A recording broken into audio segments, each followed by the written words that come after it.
There's just one thing, dude. What's that? You have to use so many cuss words. What the fuck are you talking about? You are now experiencing NBTLT, where genius and manliness take their true form. Initiate panty dropping in 3, 2, 1.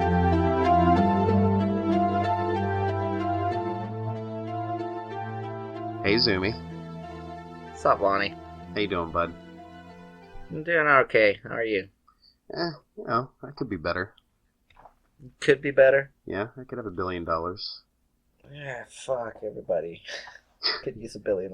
Shit, just give me 1,000,000 of that billion, and you'll be okay. How much do you think you could make off of that million in 1 year? Just in 1 year? Just 1 year. I mean, are we talking that I have that million like tax free? Yeah, sure. You got $1 million straight out. Probably not that much. Because you suck with money? No, I'm actually well. Or are you saying you'd be too conservative with it? I'm okay with money. I'm saying that I don't think there's anything that will give you a good return on it. I hear you. Like if you get 10%, I mean it's possible, but I don't know if it's realistic enough. Like you. for 1 year. For 1 year, I don't. Yeah. Now, how much money do you think you could spend on stalking someone? On stalking somebody? Yeah, like how much money do you think you'd have to put into a good stalking operation? That's a weird freaking question. Yeah, I mean, first of all, you gotta hire a private investigator, right? Yeah. Yeah, you gotta buy some nice high-end binoculars.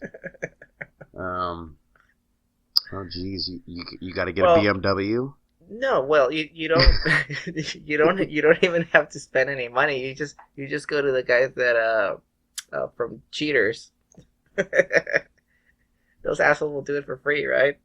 I guess, yeah. Why not? Yeah. Speaking of stalkers, we've been dreading on this, right? Not dreading. We've been dragging this on and on for a couple of podcasts now, but yeah, it's been on the set list for a while. But I don't know if you have a stalker story. I have a stalker story that I want to share, and the reason why I wanted to share it was because we were talking about what we were talking about. I don't know. We talk about everything on the show. I know we talk about nothing though.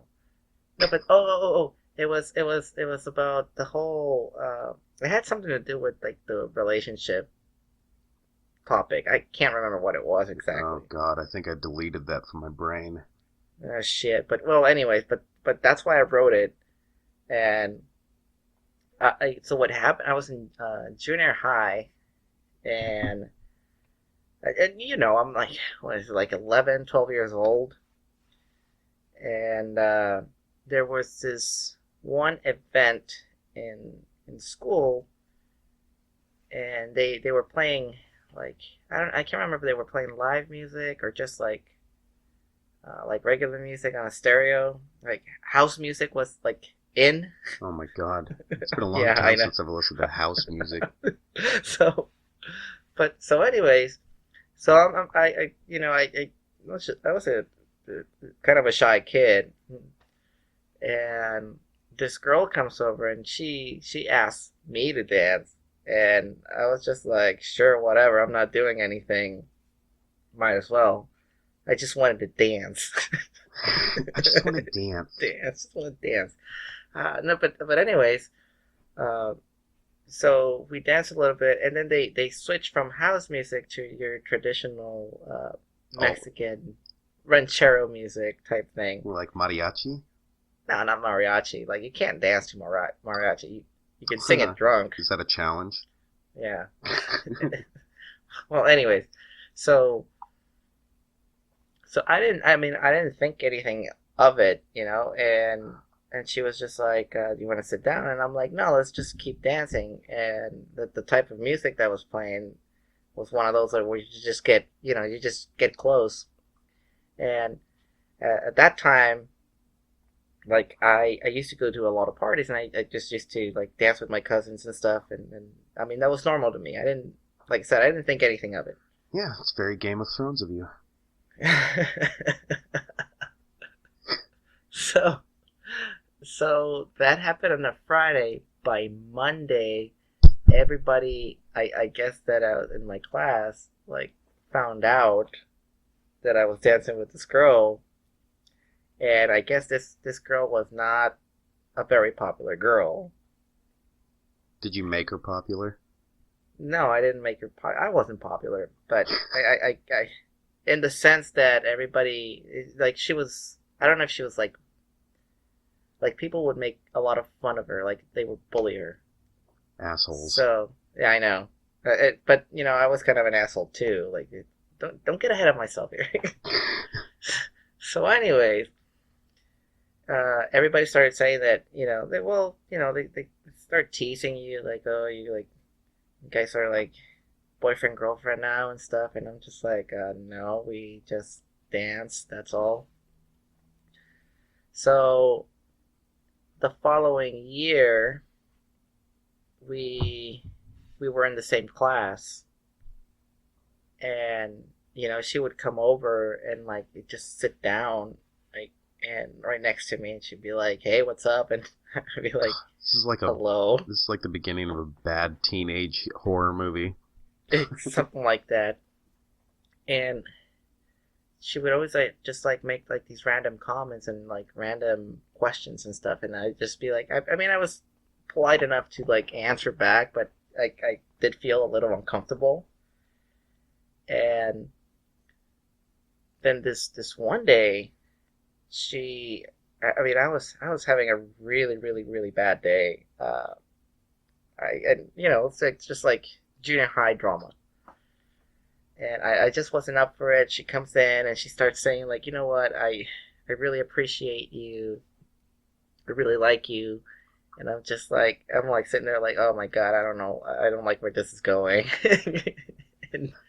and she gives me a ring. Oh my God. a ring, dude. And I'm just like, and I look at her and I'm like, what the fuck is this? And she's like, oh, I want to give it to you. And I'm like, no. I mean, I know you want to give it to me, but what is this to you? What does this shit represent to you? So, long story short, I guess to her it represented like a promise ring. You've heard of a fucking promise ring, right? Yes. So it was kind of like her way of saying, when I'm ready to like make the commitment, I return the ring and pretty much put it on her. Oh my gosh. So I said, I can't accept this, like, this is like, I'm not cool with this. And I'm trying to explain this in a nice way. And she just wouldn't have it. Like, she like, I could see like her just like, like almost crying, just tearing up. And I'm like, all right, I'll just take it. But I did it strategically. I didn't wear it. At the time I had a skull necklace type thing. I can't remember. I just put it in there. You desecrated it. Yeah. So she was like, she left. Well, that same day took the ring out and put it right back in her backpack when she wasn't around. That's pretty cold. Not even a day? No, not even a day. And so anyways, a couple of days later, I guess she found the ring in her backpack, right? And one of her friends came over and sat down like right next to me, and she's just looking. She just looks at me and she's like, "Is it true that you returned the ring?" And I'm like, "Holy shit!"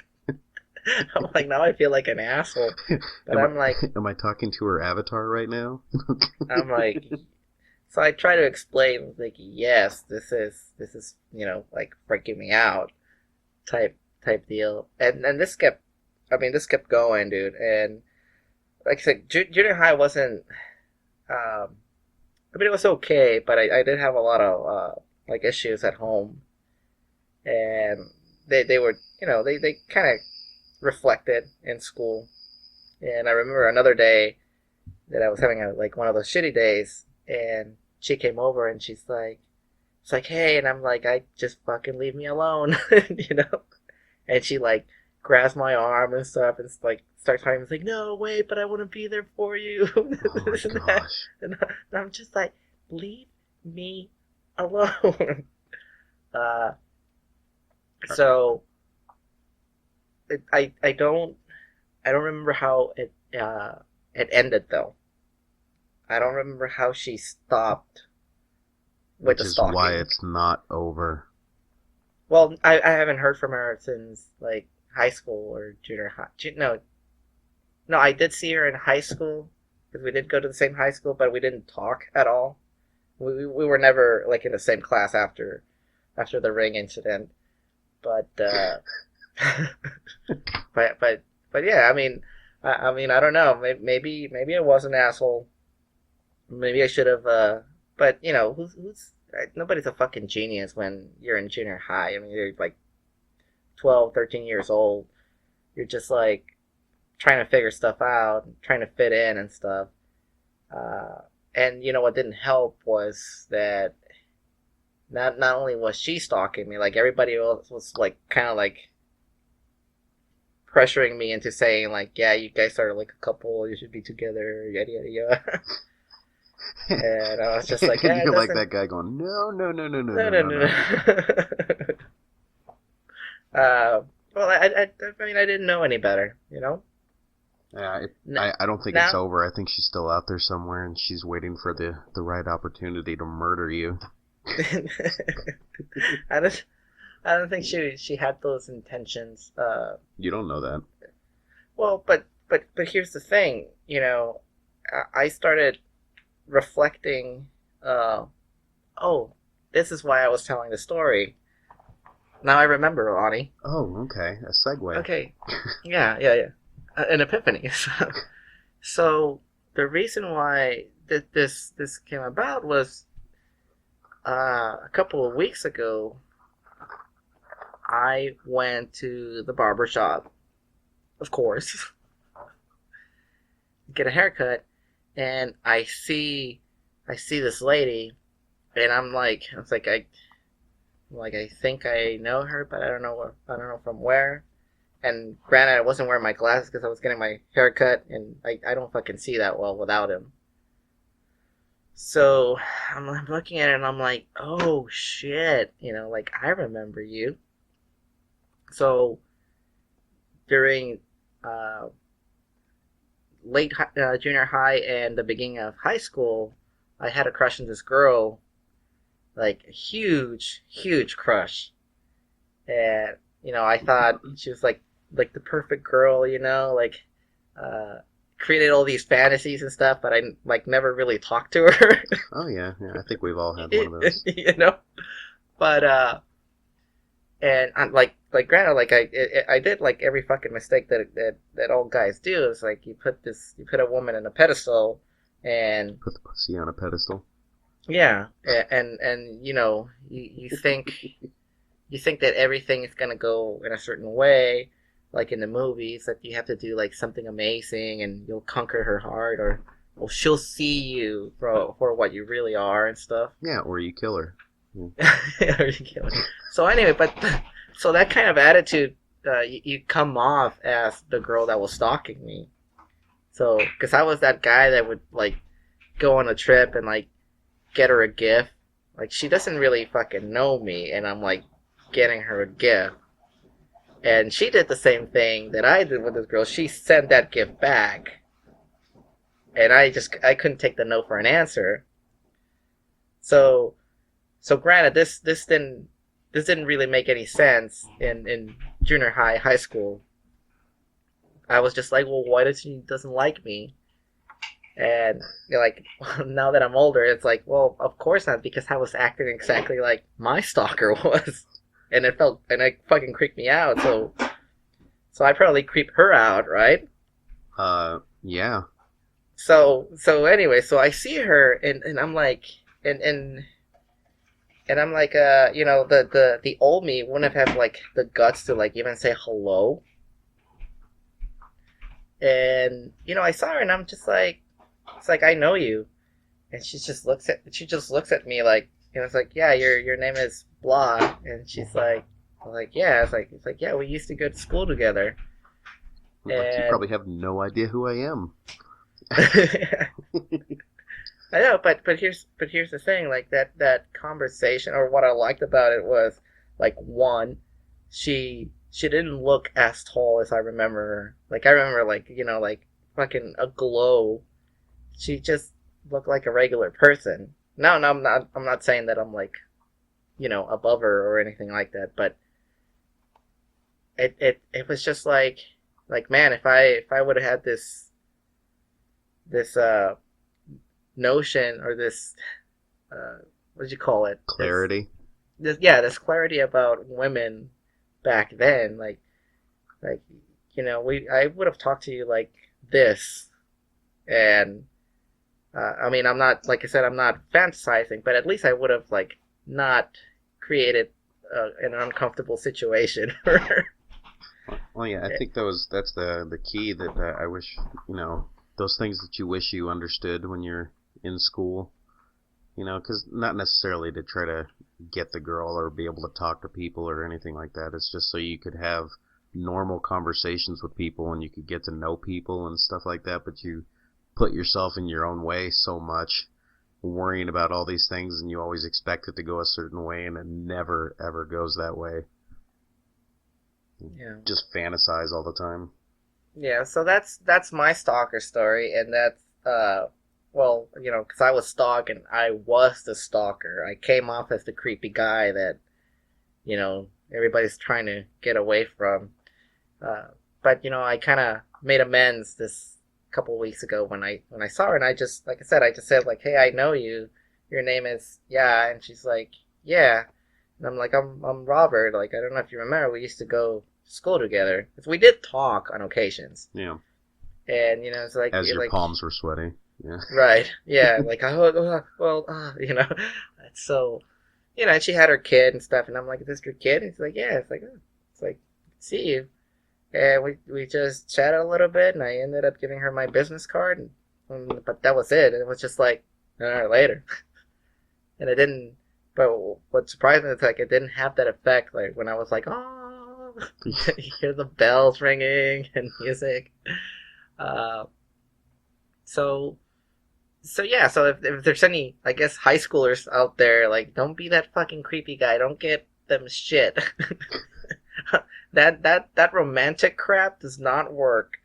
You should only do it if she's already your girlfriend or your wife, but not if you're like, dating, or not even like talking to each other. Well, I would say that there's one thing that I found out when I was really early into high school, was that none of this really matters. Maybe except for, of course, schoolwork and getting through and graduating and all that. None of the other shit matters. All the drama, all the weird stuff that, you used to worry about. None of that matters because it's not real. And all those relationships that you have in high school, whether they be with friends or a girlfriend or boyfriend, all that stuff does not matter later on. Yeah. A lot of them won't last either. Yeah. And it's very rare you'll ever see a couple that were high school sweethearts. I actually had my wife's one of her friends, she's married to her high school sweetheart, and actually they seem pretty decently happy, but I mean, the rarity of that happening, it's very uncommon. So, and I guess what I wanted to say about this particular story is that women, Oh, that was the point about what women say that they want and what they actually do. So, a lot of them say like, "Oh, I want a nice guy that brings me flowers, yada yada yada." After we're in a relationship, you mean? Yeah, but that's after she's your girlfriend or your wife. They always say that they want that type of guy when they're single or whatever. So you come out and you like send them flowers and stuff, and like you're actually not sending the message that you're the right guy. You're sending the message that you're needy, you're creepy, and you're probably a fucking stalker. Yeah.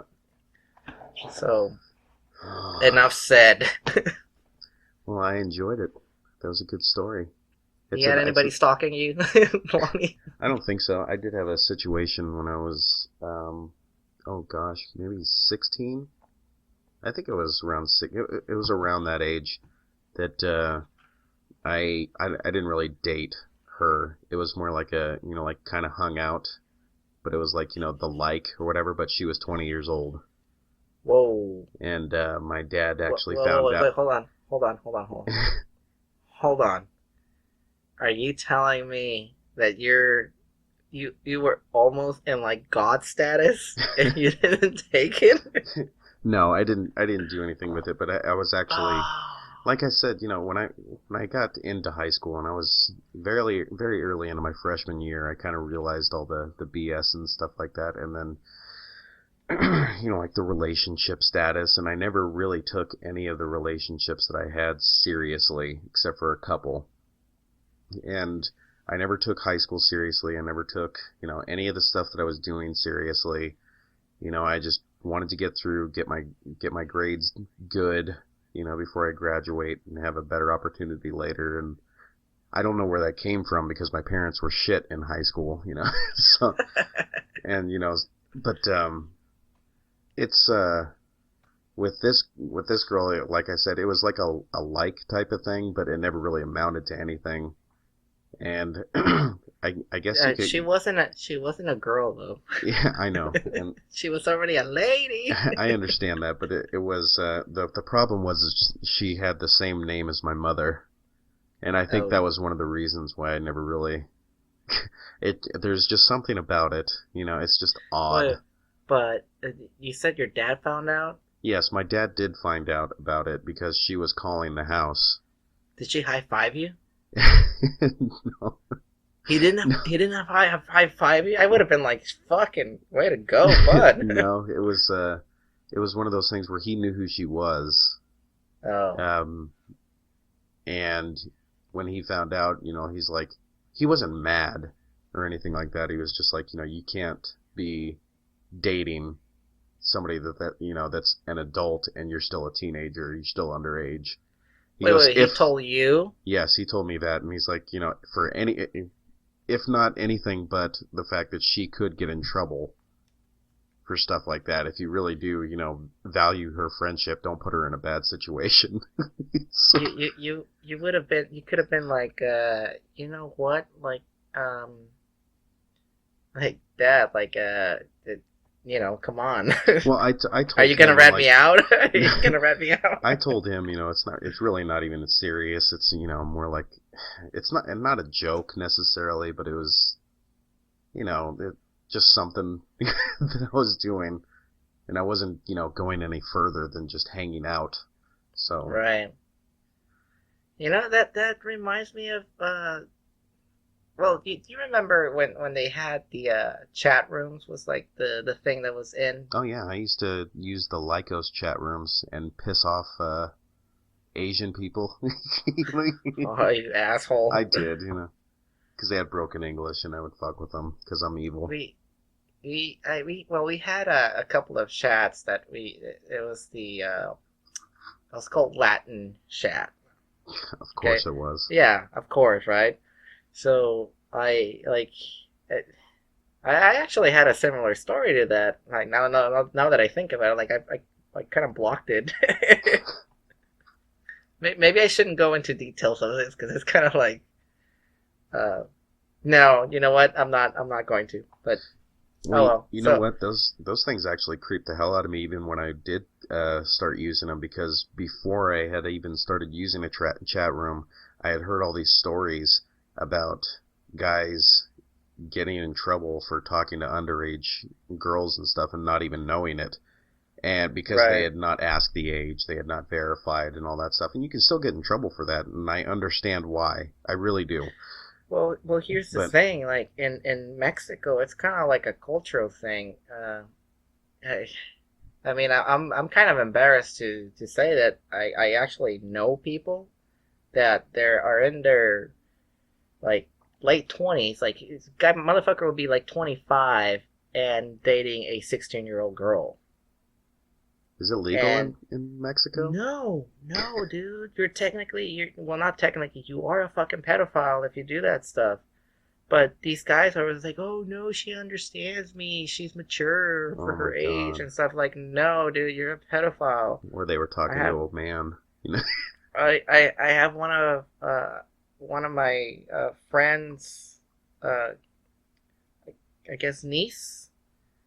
She married a guy that when she was 14, she got pregnant, and the guy was 25 at the time. So now the parents, like, I mean, they pretty much said, like, we're not pressing charges, but you got to marry our daughter type thing. I mean, what the fuck, I don't dude? know if I agree with that, but you know. And like I recently found out of like some people that I know as well that the girl is 16 and the guy is 36. Ugh. So you're kind of like dude, that's like you're like, really, like where do you not go like dude, this is wrong. Well, that's what I mean. It's like that's one of those things that I'll never understand. You know, is the I don't know, because it's like right now, you know, being in my 30s, I see high school kids and they look like babies. Exactly. You know, they're so little. I mean, they look like kids. Because they're kids. Well, here's the thing. What about let's say you just turned 18 and you're going out with a 16-year-old girl. Is that considered okay? I mean, that's better. I mean, you know, yeah, but you're still kind of like, you still kind of think about it, don't you? Of course. Like, well, then why the fuck do these people that they're 36, 16? I mean, yeah. Well, you have to remember, you know, people don't always think things through, or they just don't give a shit, or you know, that's something that they're into, and they have a problem. Or like I said, maybe it's a cultural thing, but a lot of people here in Mexico, like I'm telling you, girls at like you'll see them pregnant at 14, you know, and the guy is like 10 years older. So it's just, I don't know. I just think it's kind of fucked up. Yeah, it's pretty fucked up that, you know, if you're in your mid-20s or late 20s, that you don't think that you can get somebody that's older. You know, you have to seduce somebody that's underage, that's, you know, they're not, I mean, physically they're ready, I will say that, but mentally, fucking, there's no way. That's what I mean. There's no way. How much did you really know about yourself when you were 18? Not much. You thought you did, you know. Yeah, you thought. I mean, I thought I had it all figured out. I was going to be rich and famous, and everybody thought that. Yeah, a 2-story house with a white picket fence. A white picket fence, huh? Yeah. You're not going to go with brown? No, it's going to be white picket fence. Oh, okay. I thought you Mexicans had problems with fences. Oh. We have problems. We have problem with walls, I guess. Oh, with walls. But we can just dig a tunnel, right? Yeah. Are Mexican girls worse at driving than American girls? I'm gonna piss a lot of people off. It's probably universal. It doesn't matter. As long as you're a woman, then you're done. And if you're an Asian woman, fuck that, dude. You might as well just stay out of the car. Be careful, you know. Which is another little side note about Michael Bay. Have you ever noticed how racist Michael Bay is? Okay. Elaborate, please. He's sexist, obviously. If you watch his movies, he's pretty sexist, or at least he's chauvinistic, right? Okay.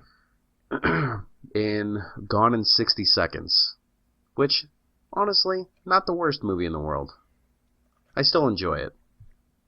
But there's the part where there's the one guy that is going to be part of their crew, the black guy, I don't know his name, and he's a instructor. Bernie Mac? No.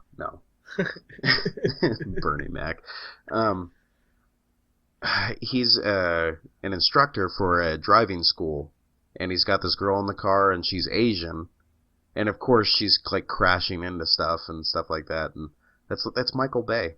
Any woman that's in his movies is always going to be at least mildly attractive, and is going to be in some scantily clothed, type attire, and she's going to be bad at driving. All except for Angelina Jolie, of course, in that movie. I don't remember that scene though. You don't remember this scene? I'll have to send it to you. I gotta look it up on YouTube. Speaking of scenes, I hope you guys enjoyed the Armageddon story. It was pretty fucking. That was pretty fucking funny, wasn't it? I could listen to that once a month for the rest of my life. Armageddon. Oh man. So, Lonnie, we have a lot of topics to talk about tonight, and I don't think we're gonna cover them all. That stalker story took quite a chunk, didn't it? Well, yeah, but it's okay. It's nice to have like a nice little story in the beginning. Now, I talked to you earlier in the week, and I really want you to clear this up, because I mean, if you ask me if I'm a football fan, I'm really not. Like, my extent about football knowledge goes, I watch the Chargers lose a lot. Do you even know what conference they're in? They're... Are they AFC or NFC? I think they're AFC, right? Wrong. Shit.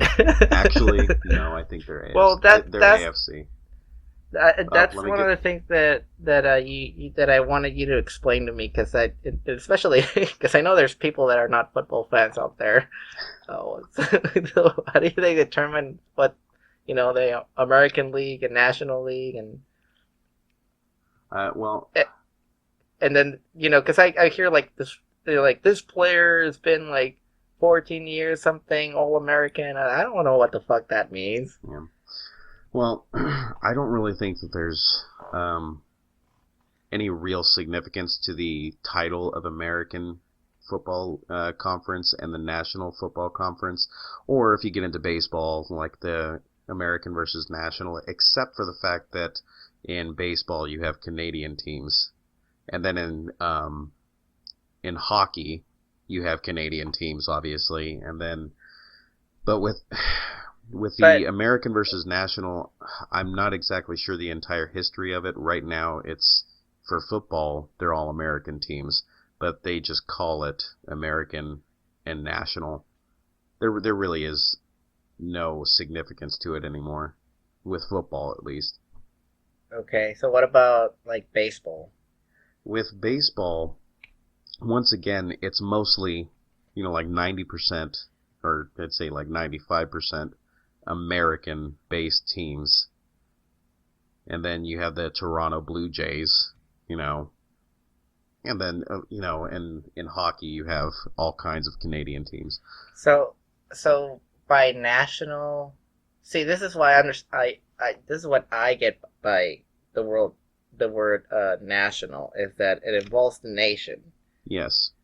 And so when they say American team, I picture, okay, they're in the States, and but for us, a national team would be somebody that's within the nation but competes internationally. Kind of. Does that make sense? Yeah. So, I mean, how do they determine which team is going to be American League and which team is going to be National League? Because I see the All-Star games, right? Yeah. And one's American, the other one's National. So, like, how do they How did they decide that Ken Griffey Jr. is going to play on the American team and not the national team? Well, for players individually, that's trading, drafting, all that stuff. That it really has nothing to do with where they're going to put a player. But for where they're going to put a team, if they were going to add 2 teams to each conference, say 2, so there's going to be 18 teams in one conference and 18 teams in the other conference in the NFL. The way that they decide that is by location within the United States, and then, well, they also have the talks coming where they want to add teams that are abroad, like an English team, or they actually have an Israeli football team that's not part of the NFL, but these teams, or some of these teams that are in these overseas leagues, they want to become part of the NFL one day. Let's just say that, that would be more likely to be in the NFC, but it's not really a firm rule, that they have to be in the national. So you could very well see an Israeli team on the American Football Conference, What the? But that stuff's It's still not making any sense to me. Well, the basics are there's really no significance to it in football. Okay, so what do they mean when they say that a player is All-American? When they say that a player's All-American, that's usually like college or high school, right? And that means that they're best in the country, like one of the best in the country. When they say All-American? Yes, when they say All-American, when they're saying that you're best out of all the American college football players, you're out of these 50 guys or whatever. That's all that means. Okay. All right. So like when the All-American team goes to meet the president or whatever, it's just the top, however many players in the country. Okay. I guess. Anyways, I saw that we had some questions sent out. Well, You want to do that right now? yeah, sure, we can get that done. Let me go ahead and look through the podcasts here. We can start with, call him Jonathan? Jonathan? Jonathan asks, well, you are the Spanish speaker. Yeah. Oh yeah, this is the one that was sent in Spanish. So I guess maybe they enjoyed my Spanish conversation with you. Let's see if I can say it in Spanish. Let's see. Porque las personas se aferran al pasado idealizan? Is that how you say that? I'm not watching it. El futuro y nunca buscan disfrutar el presente. God, you sounded so fucking white. El burrito. Why do people cling to the past, idealize the future, and never seek to enjoy the present? Oh, shit. We have a philosopher. Fuck, man, this is an existential question. Okay. Why do people cling to the past? Why do people cling to the past? Yeah, Dr. Zumi, go ahead. Well, let's see. There actually is some science to this. And of course there is. Yeah, right. I don't know if you ever heard about the Zeigarnik effect. Yes. You have. Actually, yes. So I think that's why people cling to the past, because it's easier to, well, the Zeigarnik effect, for those who don't know what it is if let's say if I give you $1, you receive 1 unit of pleasure. But if you lose that $1, you receive 2 units of pain, and you will do more to avoid pain than you would do to gain the pleasure from that $1 unit. Does that make sense? Sure. So we will do more to avoid pain than we will do to seek pleasure. So if we cling to the past, I'm assuming it's going to be, he's meaning because of bad things in the past, right? Sure, why not? Well, that's the only reason why people would cling to the past, because something fucked up happened, and they get into that victim status where they go, oh, why me, why me, why me? So I think that's why people do it. I'll give my non-clinical response. I think people cling to the past because they want to have something to define themselves. And not necessarily to other people, just to themselves. And I think that a lot of people use their past events or past experiences to kind of define their reality in the present. Like who they are, what they stand for, and why they don't like things, why they do like things.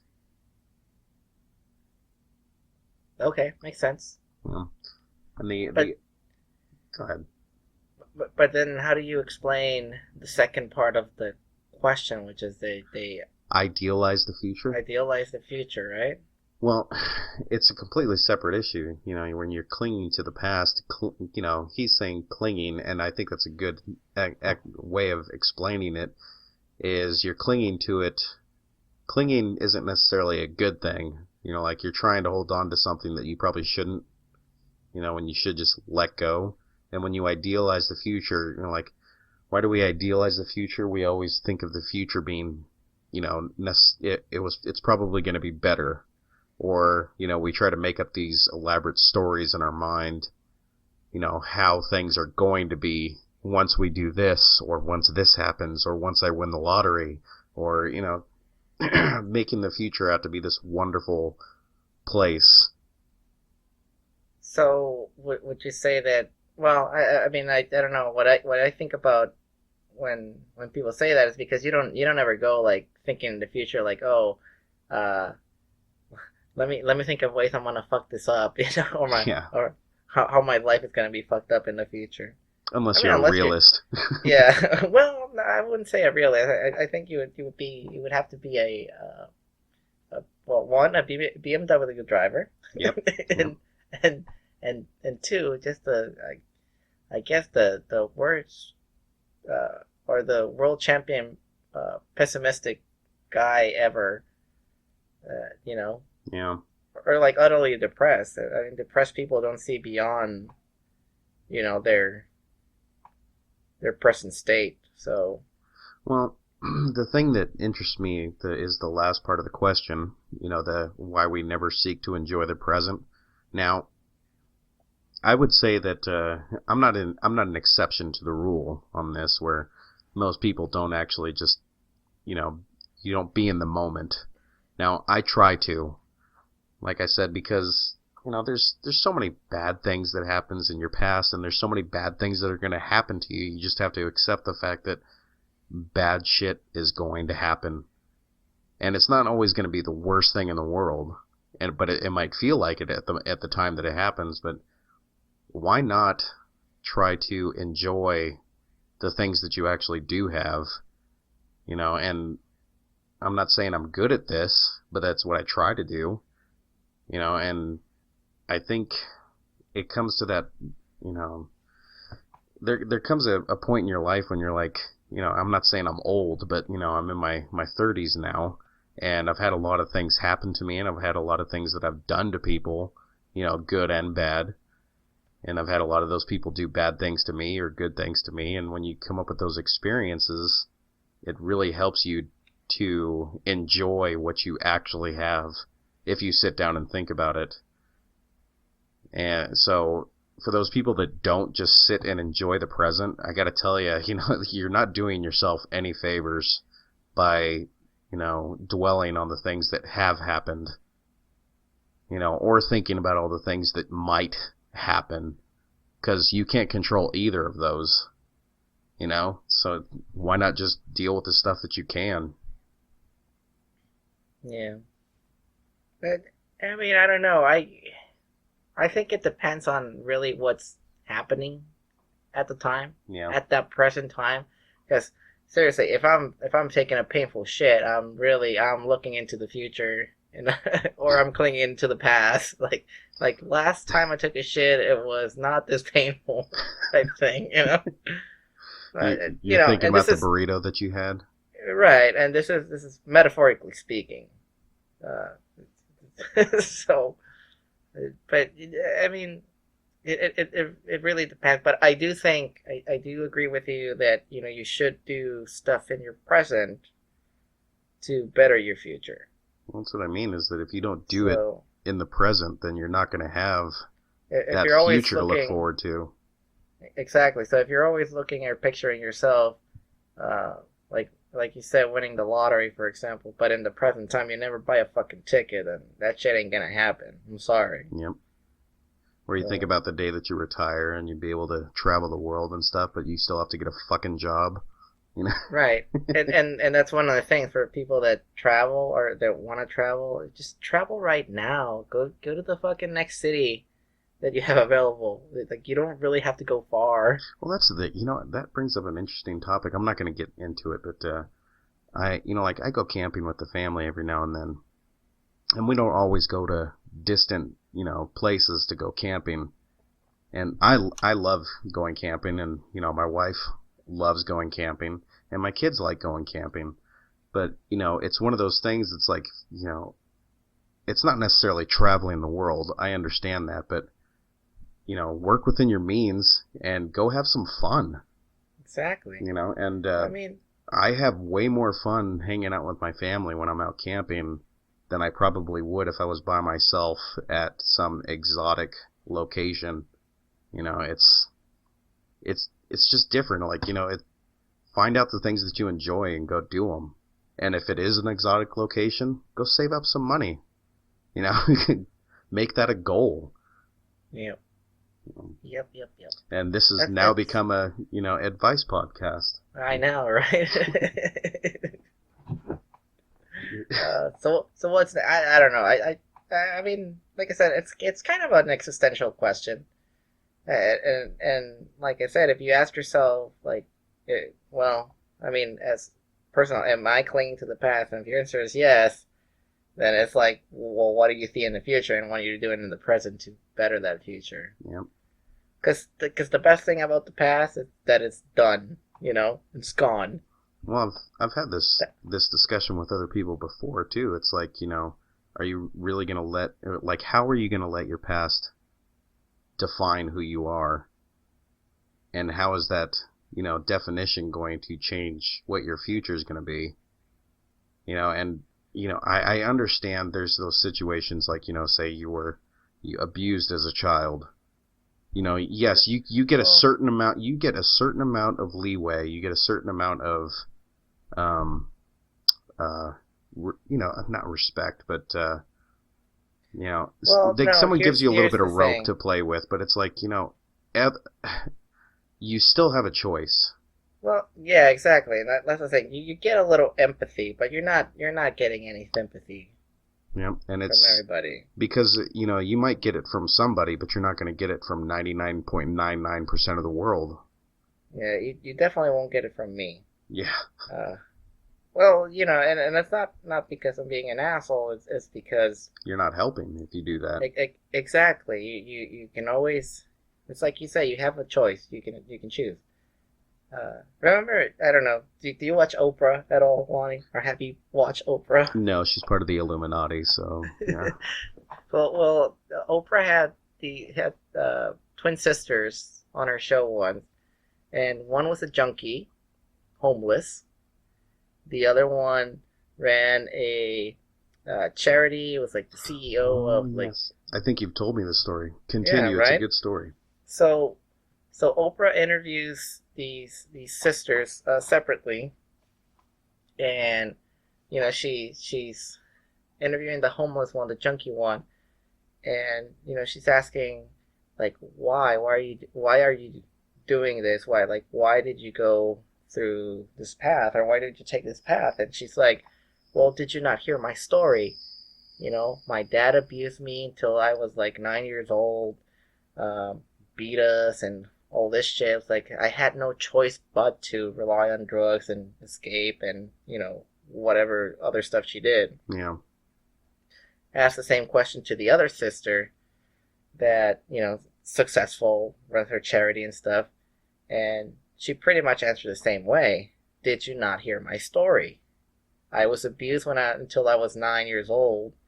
Like, I had no choice but to take this path in order for me to help people and, you know, make it so that other little girls don't suffer the way that I did. Oh yeah, it's that I've read it in a book somewhere. I don't know. I've read so many books. It's hard to remember all of the lines from every single book and every author. But the quote was basically like, perspective is 80% of your day.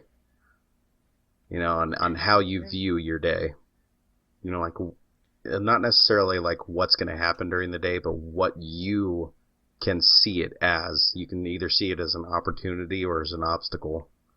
Yeah. And It's so funny because we in NLP there is a presupposition that's called perception is interpretation. yeah, and it's amazing how powerful your perspective is over your life. You know, it's, you know, how you view a bad situation. You know, do you see it as something that's going to hold you back, or do you see it as something that you can use? You know. So are you a half empty or a half full glass type of person? What day is this? It really depends, because, you know, I'm not perfect, you know, and I don't pretend to be. So. What's our next question, Lonnie? Well, I think we got that one covered, right? well, do you have the emails up? I don't have them up. Do you?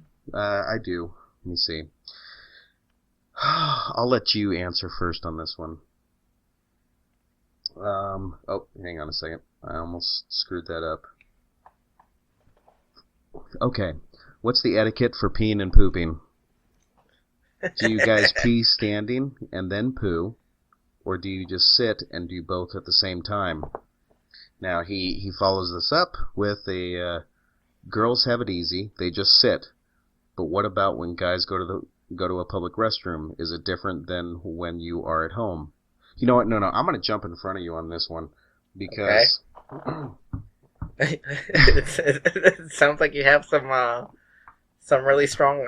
Okay, that whole, you know, stigma against guys who sit when they pee. Fuck that shit. I'm sorry. It's way easier to sit and pee. I understand. I understand why, you know, there's like some manly thing where you want to establish your dominance by peeing into the deepest part of the urinal when you're standing next to another guy, you know. But okay, now there is an amendment to this. If you are in a public restroom, like you say, if you're in a public restroom and you need to take a shit, you know, yes, you're going to have to at least hover over the toilet seat, depending on what location you are at. But to pee, and you have to go to a stall, the etiquette is lift the fucking seat like a gentleman. I don't care that you're in a public bathroom, and even if there's already pee on the seat, get some toilet paper, wad that shit up, lift the seat, pee, and then put it back down, because that area, if there's urinals in that public restroom, that area is for shitting. But aren't you just mirroring the pee, though? Like, you're not actually cleaning anything. No, right? I'm not saying clean it. What I'm saying is wad up some toilet paper. If you're going to go pee, wad up some toilet paper, use that toilet paper as a barrier between the toilet seat and your fingers, and lift up the toilet seat to go pee. If you have to shit, hover. You know, if I see that, I just use my leg, my foot. How powerful is your hovering ability in a public restroom? Dude, I don't fucking go to public restrooms. But if you have to. I don't go to public restroom. Okay, so you're on a road trip and I'd rather shit myself. You get a Gatorade bottle and aim. Well, I mean, peeing is different because, you know, you can do it anywhere, but That is pooping. one benefit that as a guy I feel Yeah, like we have the upside on that one. Fuck, man. Well, to answer the question, I don't know, dude. Like, I don't know if there's some, like, an etiquette to it. I mean, if we were butt naked, Oh God, here we go. like, like babies, like, when they pee, they squat, right? Basically, yes. They learn to pee standing until they see, a model. But naturally, like, if you don't, they would squat. Well, that's why I get upset when people make fun of the bathrooms that like you'd go to a different country, right? And they have just the hole in the ground, and sometimes they have like a nice restroom where it's like porcelain on the floor, but for the most part it's just a hole in some of these places, right? But you just squat over it, you take a shit, Well, yeah, you wipe, and then okay, you get out. okay. So that being said, like, you've seen those bathrooms, then, like in Kyrgyzstan, they had those. It's just a Yeah. fucking hole. Yeah. I mean, you couldn't pee while squatting. No, I guess unless you push your dick with your like fingers. well, you have down. to, and you can't pinch your bladder while you're squatting, so you have to like squat wide. Right. Yeah. So, fuck. This is a tough question. I And didn't for think the it was gonna be. and for the girls, the girls, do girls have it easy? No. I'm sorry. If you listened to last week's podcast where I explained what women's bathrooms are like as compared to men's, I wouldn't sit on those toilet seats because there's way more chance of getting a disease in a women's bathroom than there is in a men's. I'm sorry. Man, you twat is full of germs. Did you just say twat? I did. Man, that's a word I haven't used in a long time. I know. Twat waffle. Yeah. I'm bringing it back. I'm bringing it back. Let's So see. I would say that for etiquette, I will say this for etiquette purposes. If you're in a public restroom, you pee first, then you take a poop. If while you're pooping you want to pee, you get that itch or that urge of peeing again, then you just do it. You don't have to stop your poop and then stand up again. Privacy in your own home, you can do whatever the fuck you want. I personally will not share that information. Well, I would say that at home I usually pee standing up, but if it's late at night, and I just wake up in the middle of the night and I have to pee, I'm sitting down. Yeah, but that shit's cold though. Well, it's because I don't want to turn the light on. Oh, okay. And because the light's not on, I'm not gonna attempt my aim. So, I just sit. And you can make fun of me all you want, but I don't know why that's such a bad thing. Like why we have to ridicule other guys on their defecation and urination habits. It's. I will share this. My son does not pee while he poops. Oh, he has to do them separate? Yeah, he'll pee first and then he'll sit down and poop. Okay. When you sit down and you have to both pee and shit, which one do you do first? I think I shit first and then pee. Really? Yeah. Oh my god, that's so weird. Well, I guess it depends on like the urgency of the shit. Like if it's a regular bathroom break to take a shit, I pee first. And then shit. Yeah, but I can't Yeah. necessarily do them at the same time. Is that possible? Can you pee and shit at the same time? I don't know. I don't think so. I don't know, It's because like- the muscles are right next to each other, right? I mean, Yeah. It's like sneezing and holding your eyes open. Yeah. It's impossible. Can't do it. It's fucking impossible. I think if you're mid shit and it's coming out, then you can pee. Yeah. God, that's a weird question. I know. Moving on. The next question is, everyone is making a fuss over Trump deporting illegal immigrants. This will be a question for you. Why does no one mention that Obama's administration has deported more illegals than any other president in U.S. history? He's deported more people than all the presidents in the 20th century combined. Google it, is what he says. And then also, what's up with Michael Slager? Slager? What the fuck is that? Slagger. Oh, that's the cop that shot that one guy, that 50-year-old guy. I think he shot him like 8 times. Did the 50-year-old guy deserve it? No, well, there's a video of it. Okay, Like was there video of what happened before he got shot? Well, here's the thing. Like the call, from what I understand, guy pulled him over, and then all of a sudden, he calls in saying shots fired, suspect is down. So the video shows the guy grabbing, I don't know if they were like wrestling or something, and then the guy just starts running, and the cop just pulls out his gun and just fires. Okay, so he's running away and he gets shot because of the fact that he's running away. Yes. Well, but on the report or on the call, he said that he took his taser. That the guy, I guess they were fighting, and the guy took his taser. Okay. And and then he shot him or whatever. Okay. Well, before even knowing any of the facts, I mean. Well, it's like I said, the video only shows so much, right? You don't really know what happened. Well, yeah, it's like the Rodney King situation. But I guess the jury, like one guy is, I think they call it deadlock, right? Yeah. Yeah. So it's just one juror, the one that's holding everything back. Did you? But actually, I don't know if I should release that information because you can actually be kept from being on a jury if you know this information. You know what? I'm gonna leave it alone. It's because I don't know what the ramifications are of me actually telling somebody. I don't know if it's legal. Telling what? I can't. I'll tell you off the podcast, and then maybe I'll mention it next podcast. I didn't even know what it's about. Like. Well, so, okay. Like you're saying, if I'm a juror and I tell something... No, it's basically like if you have knowledge of this law, then you'll probably be kept off of a jury because you have knowledge of the law. Now the interesting thing is that... so let's say that I know a law that will make you...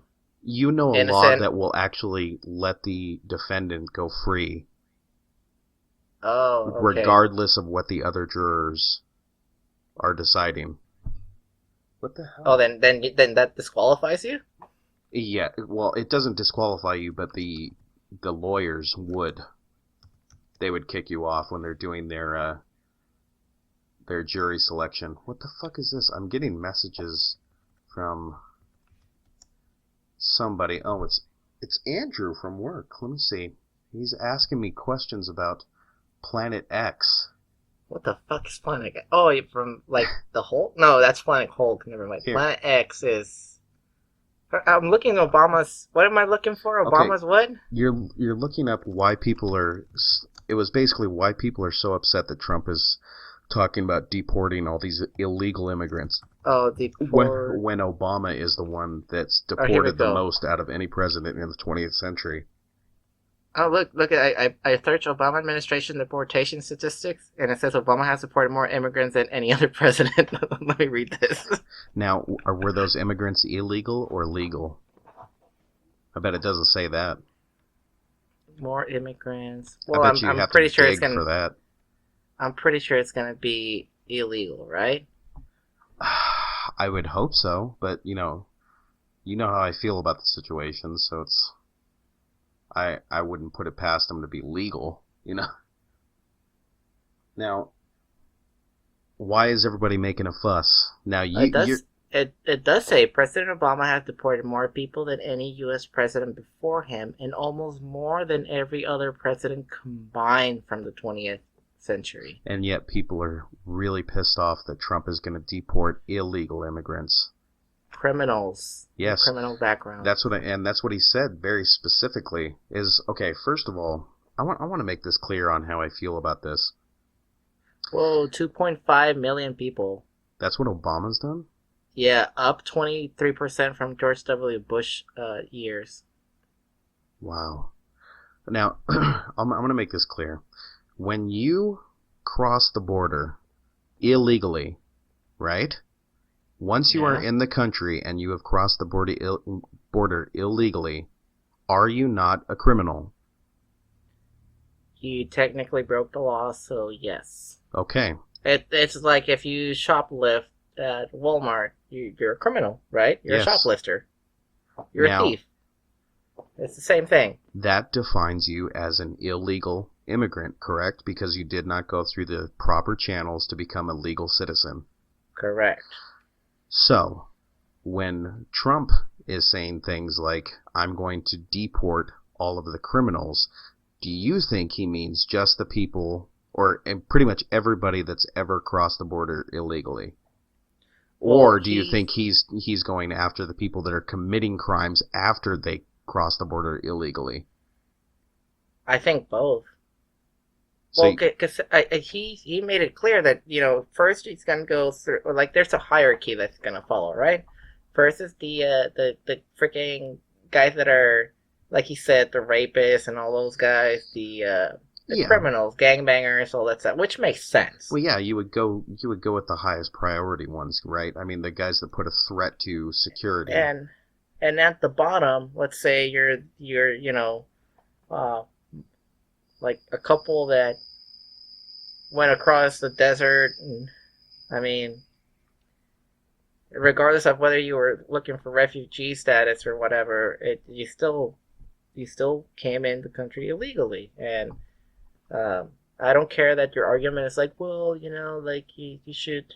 They're doing all the job that we don't want to do, and yada yada yada. Bullshit. I don't care about that.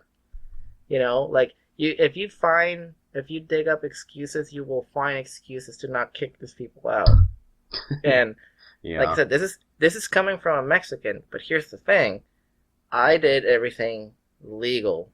So how is it fair to me? How is it fair to my family or friends of my family that done it the legal way versus, the illegal immigrants that are there getting a free fucking scholarship? Like that pissed me off. Did you see the girls that came out, like they graduated from Stanford and, Yes. and another one from Harvard, Yes. and they're like, oh, by the way, I'm an illegal immigrant, You're like, and okay, and I'm proud of it. And I'm like, fuck you. Where's my free education? well, that's how I feel about and I really don't care if people hate me for this.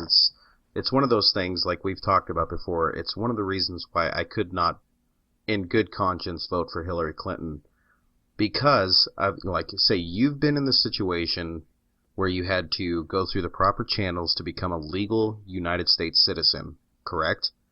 And then it upsets you that people do it illegally and get more benefits than you do, or get treated better than you do, right?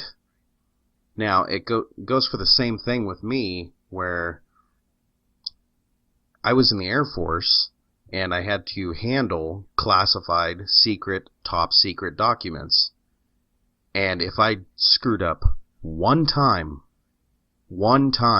with a certain document, then I would get an Article 15 at the minimum. Yep. And an Article 15, if anybody out there is listening wondering what it is, go ahead and look it up and see what that means for a service member to get one Article 15. Now It's that a career stopper, in other words. Yes, I mean, you're basically, with an Article 15, you are really screwing up your chances of getting an honorable discharge. And that is very important if you ever want to get out and get a real job. And I say real job because the military wasn't a real job. But it's really upsetting to me is that we live in this society where it's the entitlement age, where everybody feels like they are entitled to something, despite the fact that they have done nothing, or have done nothing to earn it at the very least. That's just my opinion. You can hate me for it, and I don't care. If you hate me for it, go ahead and email us at nbtltpodcast@gmail.com, and I'll read it out. So yeah, dude, I guess Obama is actually still cranking up those numbers. And people are not even focused on that because they hate Trump. Right. Now I'm going to say this. This is from ABC. Like, this is ABC News. And it says Obama has deported more people than any other president. So look it up, guys. I'm not fucking like lying about this. Well, I think the thing that people, the narrative that's been going around, is that Trump is basically going to be putting these people in internment camps and then deporting them. It's not going to be like when we were putting Japanese citizens into internment camps during World War II. That's not what he's talking about. It's like, hey, you can call them concentration camp. That's fine. It's the same thing. It's the same thing. My grandpa got that option. You go to a camp or you move up north. Yeah. So he went to Utah. What a hell of a place to go to. Actually, I like Utah. At least the open part of Utah. I do not like the cities or the towns because they're too clean. Or their drinking laws, right? Oh, yeah. But of course, it is a Mormon-controlled state, so. And Mormons are probably the closest thing you can come to a cult. So. No offense. None taken. I hope. So yeah, I guess we'll see. 2.5 million, I guess, is the number. That's a lot of fucking people. That's a lot of people, yeah. And I guess the numbers are still going. Well, I would say one thing to anybody that actually might be listening is that if you're going to get into politics, if you're going to vote, if you're going to do anything where you choose to exercise the right to have your voice heard in American society, please, for the love of God, look up shit before you make a decision. Please research things before you decide who the best candidate is, what your views are, and stop just listening to the news. Because it is so annoying to me when you hear somebody giving their opinion, quote unquote, when they're just spewing back everything you just heard last night on the 10 o'clock news.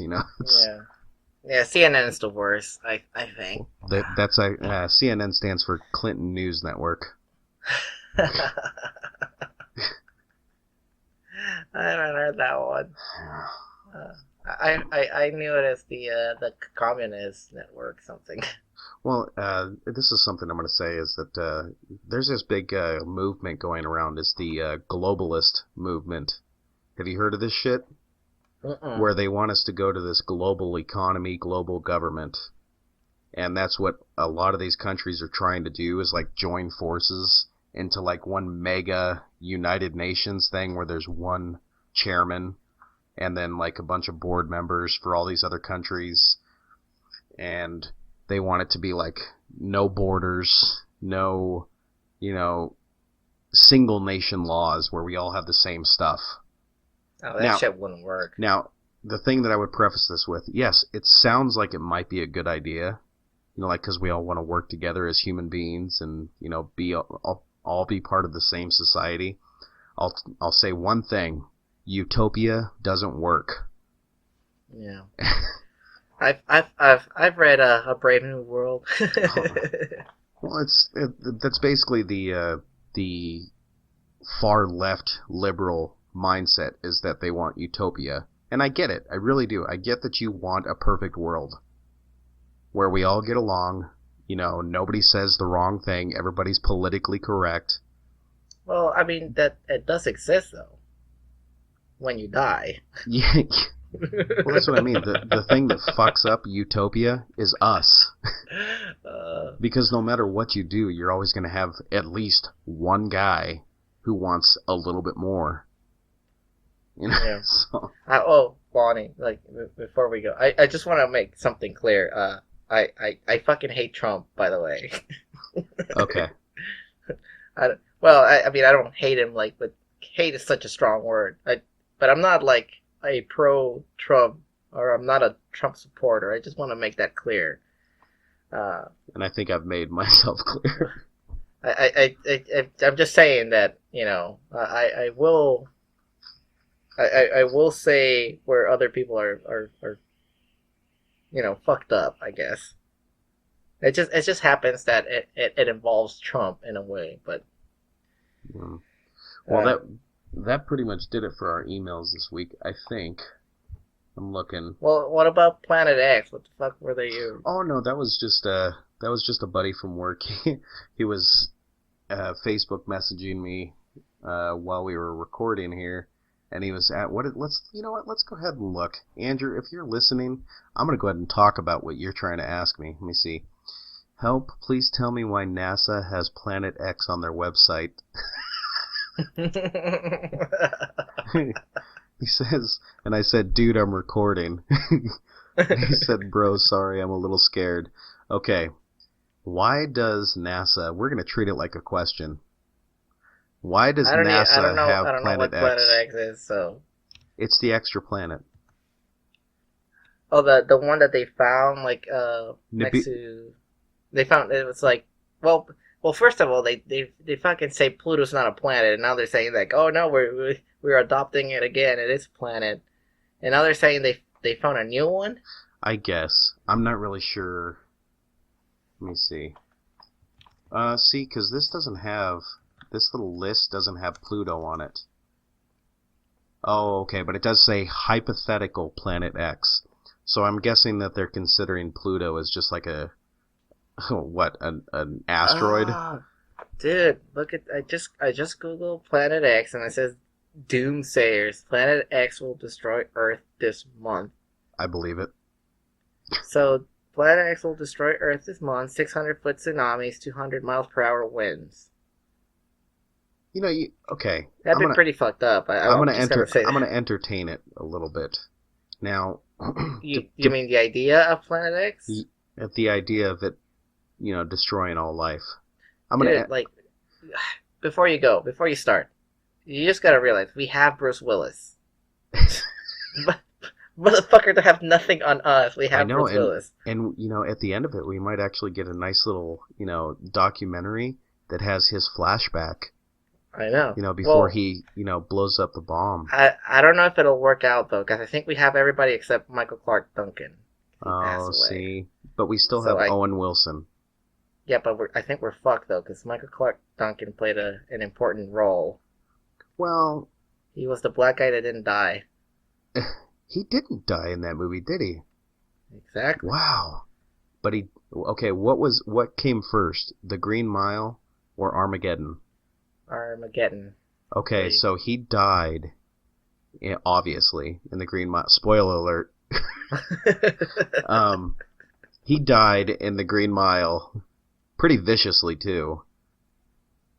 What the hell is that? I hear a sound. Okay. I'm trying to think of... Okay, that wasn't his last movie, though, so that doesn't really work out. No, I think his last one was Kung Fu Panda, right? Still there? Yeah, I'm still here. The Giant Rogue Planet. Zoomy? Yes? I can hear you. Can you hear me? Kung Fu Panda? Yeah, wasn't that his last movie? Hang on a second. Like Kung Fu Panda 1 or 2 or 3? We're back. Not that it makes a difference to the listeners, but... yeah, sorry, a shitty internet connection. It happens. I guess on my end. So we were talking about Planet X. Oh, yes. And Michael Clark Duncan. Oh, yeah. So I don't know if I think it was Kung Fu Panda 3, the last movie that he made, but I'm not sure. Oh, that is correct.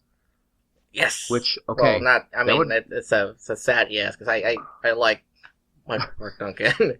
Andrew, if you're listening, I would like you to go ahead and research the subject on how many actors have died after doing one of their first animated movies.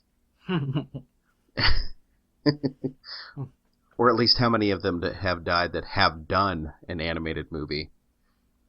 Because then you have Robin Williams. Yeah. I think he only did one, didn't he?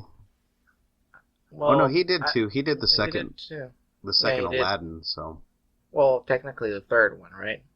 I don't think Directly to well, not DVD, VHS. I don't think he was in the third one. I think he was in Return of Jafar. No, he was not on the second one. He Oh. was he was on what was it? The one with the door, Open Sesame. Oh, you mean the 40 the King of Thieves or whatever it was? Yeah, that's Yeah. the one that he was in. And they had to And get the first King one. Midas's hand, which was like this gold hand or something. Yeah, I don't remember the movie, dude. Wow. I remember the That was a first long one. time ago. I just remember Aladdin. That's it. That was a good movie. I don't remember the Return of Jafar that well. Yeah, I don't remember much of that. So, let's see. What else do we got? That's, Well, but you didn't quite get into the whole Planet X thing. I just because I interrupted you. Sorry. well, I was just going to say that I was going to entertain the thought a little bit that it would destroy our world. Now, let's talk about the effects of this. I'm not a scientist. I'm not an astrologer. I'm not into any of that stuff. I can pretend to be one though. Yes, I pretend to be one on a podcast. So, as Dr. Lonnie, I'm going to talk about what I think I know, and one of those being, let's say, depending on the size of the planet, if it is getting closer to our planet, let's just say it's on a really long ellipses, a really wide orbit, so it only reaches us at certain points in time, and it gets close to us at a certain point in time, then yes, it would fuck up the gravitational pull. It would fuck up just the same way that a full moon does with the oceans, like you have bigger waves and stuff like that when there's a full moon out. I guess, yeah, you could say that some of the anomalies that are happening, if you're going to entertain the idea of an unknown hypothetical planet being closer to planet Earth, then most definitely it would fuck with at least our climate. Right? I mean... Well, okay, I sort of have a different approach to this.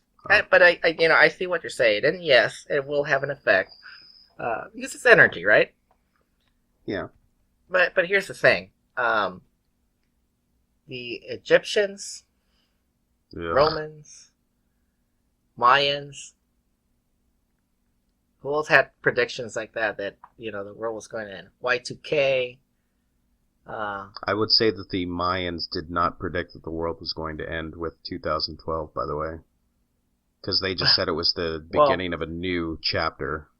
All right. All I'm saying is we've gone through like these billions of years of predictions, quote unquote, of the world ending, and it hasn't.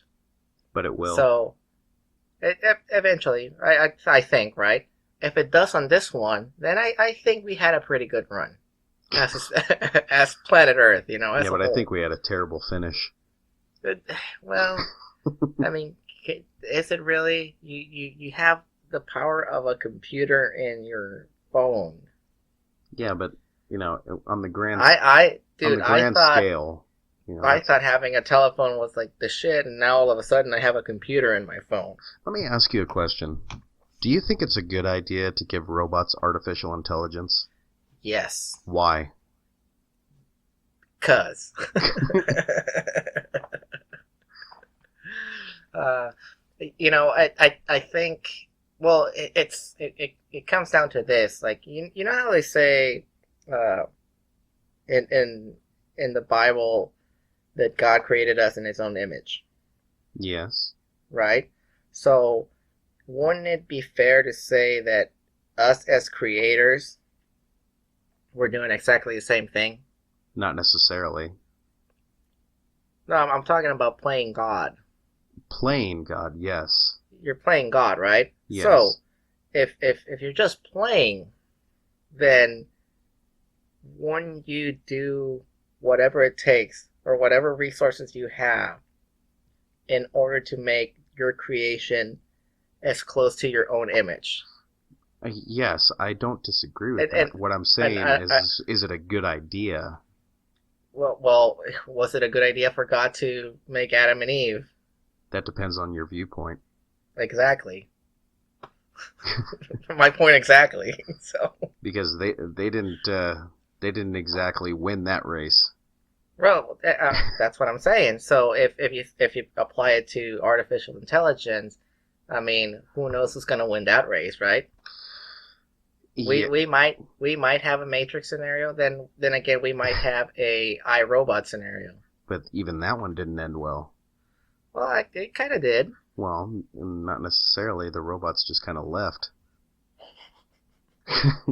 So it kind of did. But that goes right back into the Matrix scenario. They left, and then they fucked us up. Like I said, billions of years or millions of years for the human to be. We had a pretty good run. Yeah, well, we might have Can't disagreements on that, but that's okay. Well, I mean, it's kind of like granted, I've only seen 4 episodes. Westworld. It's a good show. Yeah, I'm really enjoying it. It's odd. Really odd. It's different, Yeah. but I'm just saying, that's my take on it. I did have something I wanted to talk to you about.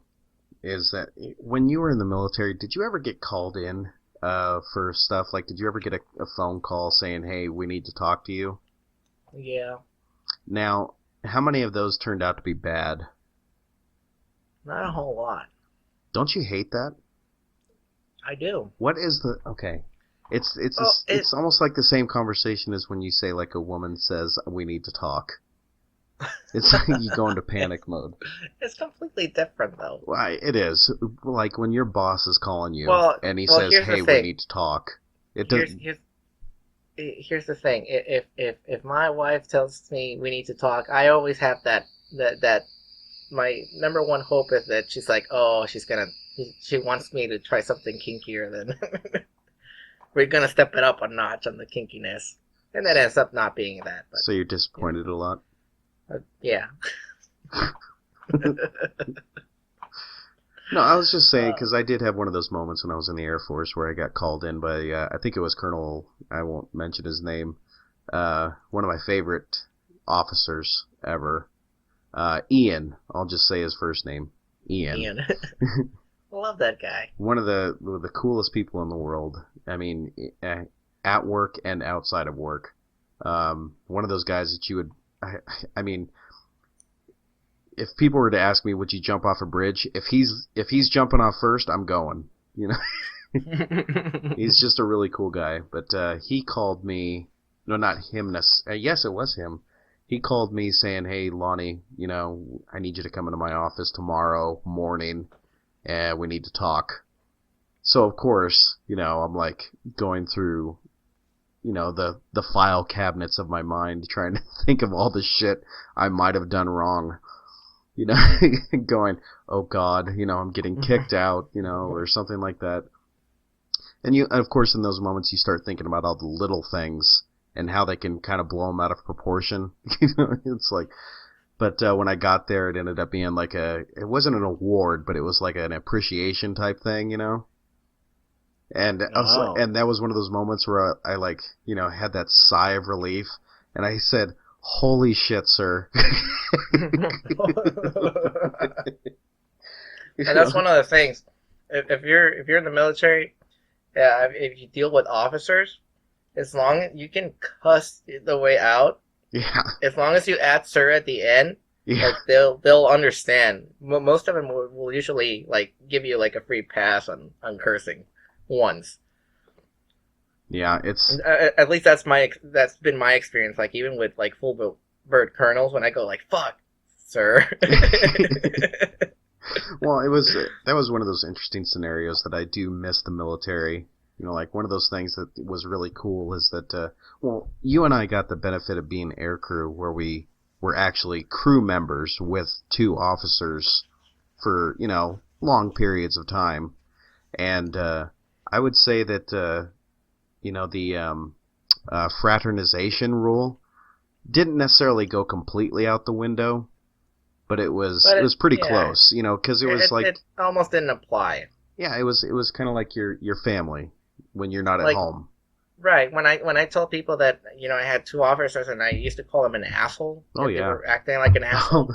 They're always looking at me like, "What the fuck, dude? Like, no, like that wouldn't fly in the Navy, or we wouldn't do that ever." It's like, yeah, well, that's why I joined the Air Force. Well, yeah, it's I actually have a really good story about it because I think it was my last deployment, and I knew it was going to be my last deployment because it was like I would be getting home like 2 months before I got out, and I met up with my my soon-to-be co-pilot, and by that time I was older than most of the lieutenants that were in the squadron. You remember this, you do. remember what it was like.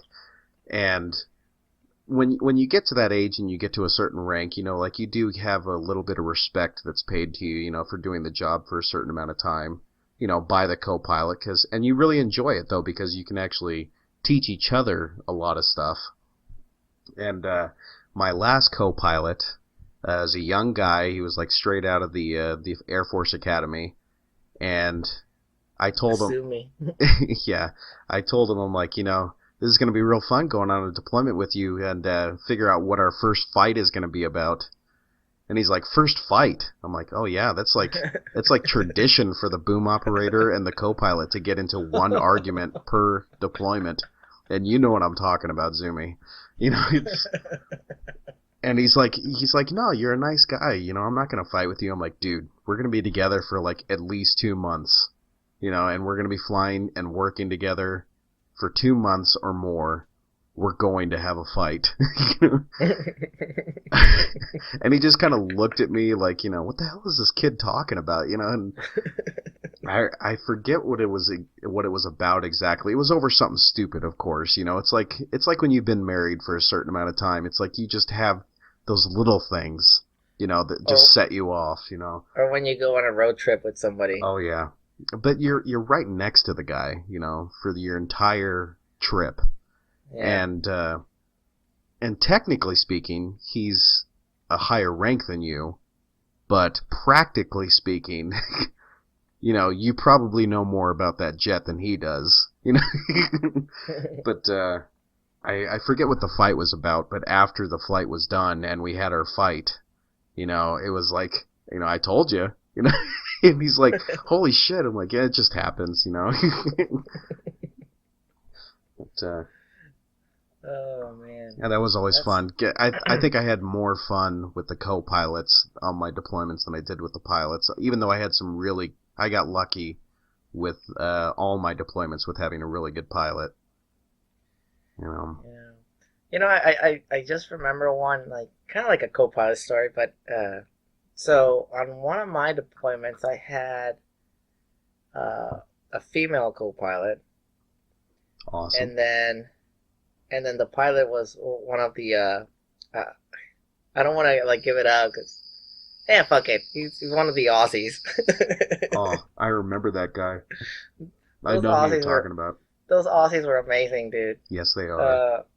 And like I remember, Aussies like, meaning Australian. We were like for most of the trip, like like first 2 weeks, dude, it was just like dead silent, like all professional. Because the Aussie was the instructor, so, and they didn't belong in our squadron, Lonnie.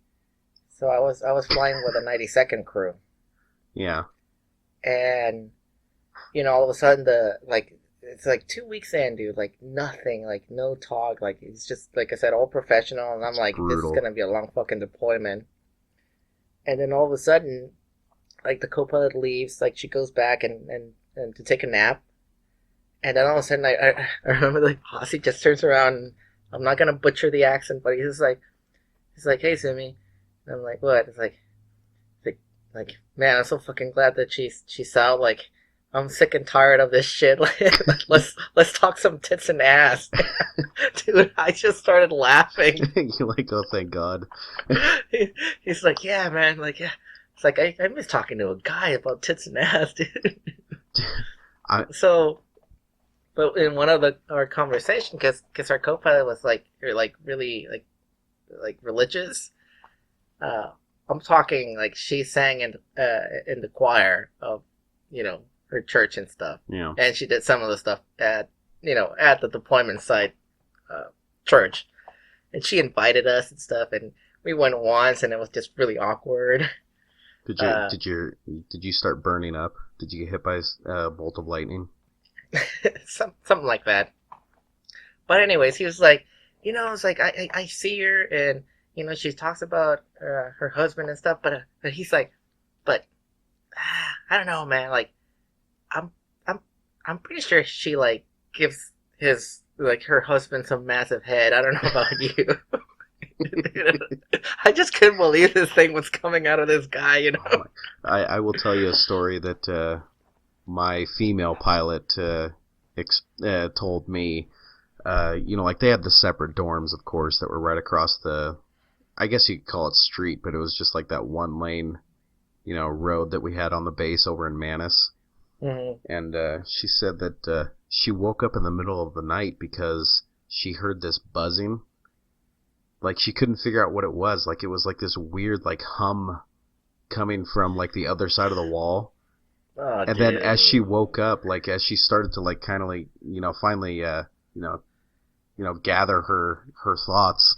Oh, man. She realized what it was because the sound would get quiet and muffled, and then it would get a little louder, and then it would go back to the muffled quietness, and then she kind of realized that that it was the airman next door, pleasuring herself. It would be basically the equivalent if a guy was like standing up against the wall and jerking off, Ah, dude. Which reminds me of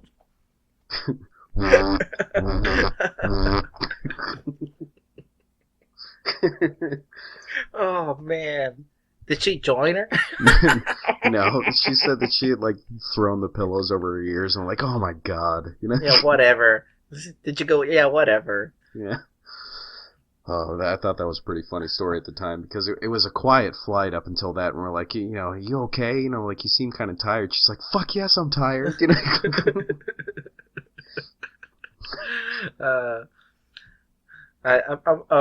I'm probably well, I don't know if I told you this, like, but our mutual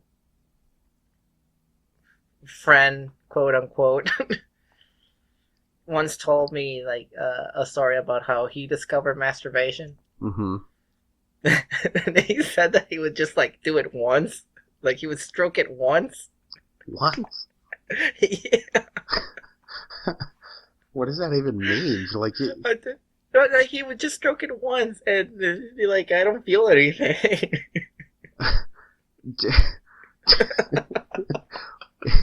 It's like going to the gym, man. Repetition is key. Well, his form of repetition was I do it once and then I wait till the next day and then do it once. What is he, a pimp? Oh man, I was laughing so hard. I'm like, dude, like it's like you didn't watch any porno when you were growing up, like how can you just do it once? Dude, you'd think you'd figure it out just by, I'm pretty sure that most guys do. Like, they just kind of figure it out, right? Well, see, can I share this with you? You're not just sharing it with me. Remember that. Oh, shit, I know. Well, I mean, fuck it, I don't care. Then who am I going to impress? I can't be a politician anymore, and it's not like I need to impress anybody. I'm already married. Well, you still need to impress her. Well, yeah, I mean, yeah, but, just saying. So, I remember where was I? Oh, junior high. Like, junior high is when I discovered masturbation. And it's not that I discovered it on my own. Like I had kids, like, telling me about it. Because I was, like I said, I was a shy kid, and I was raised Roman Catholic, so masturbation is wrong. Yeah, if it feels good, stop.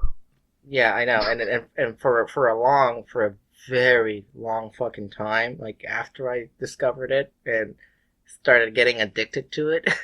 Addicted to it. Yeah, pun intended. I would I would have those episodes where you're just like, oh, I feel so bad. Like you talk to God and you're like, I'm so sorry. But anyway, that's neither here nor there. So they were talking about it, and they were like, "Yeah, Robert, you should just fucking do it." And I'm like, dude, like, no, like that's wrong and whatever. And they're like, "No, man, it feels so good." Like, and if you can, like, I stole a condom from my brother, and I did it with a condom, and it feels fucking amazing. Oh my gosh. So I had No, it doesn't. I had two or three kids like kind of like acting as coaches. Oh my gosh. On how I should like masturbate and do the strokes and stuff. And what are those kids doing now? I think one working is at Burger dead. King. No, I think one is dead. The other one does construction, and the other one really don't know what happened to him. Now, is that like real construction or like standing on the No. sidewalk waiting for work construction? No, like standing on the sidewalk type thing. Oh, see. Yeah. Well, but but the skills they taught me, dude. So it's all about thumb use, you know. so I remember the way that they explained it, though, it didn't. My brain didn't quite process it. It actually fucking hurt. So I guess I was squeezing too hard. Oh yeah, man, you gotta leave a little wiggle room, you know. And I remember I ended up putting a video, and I still remember this. I remember this scene like the Dawn the Dragon scene. Oh God. The guy comes in, and the lady, there's like lightning, so she gets like all panic. She panics. She has a phobia of lightning. And the guy goes like, "Come here, baby. A little lightning ain't gonna hurt you, but my rod is." Oh my gosh. I know, pretty fucking cheesy, right? Typical storyline. So they start going to town, and then like climax, she goes away, and then the next scene, the guy is lying down in the bed, and he starts doing, the strokes, and I'm like, well, like now I have a visual reference, and I start doing it, and I'm like, this actually feels pretty good.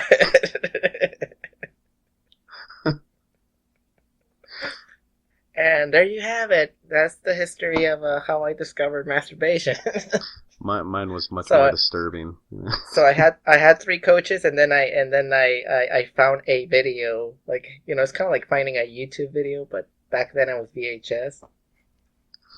Well, mine it happened on my 13th birthday, and I was staying at my aunt's house.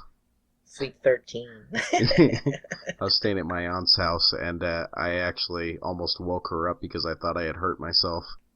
Oh my god. Glad I didn't. You thought you hurt yourself? Yeah, because, the end result scared me. Oh. Oh yeah. I remember the first time that happened. Yep. Like, as you're like, what the fuck is this? It's not pee, there's no way.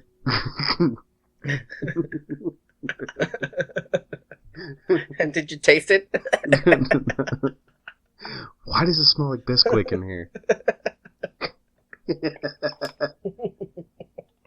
Oh, by the way, if anybody doesn't know, go ahead and smell Bisquick batter the next time you go to make pancakes. Oh my god, they just gotta ruin it for people. If you don't know what I'm talking about, there is a striking similarity to the smell of that and Bisquick batter. You know what they say though, Lonnie, right? They for all those listeners that are going like, oh, this is so disgusting, you guys are dirty. 51% of the population masturbates. And that includes women. The rest of them lie. Yeah.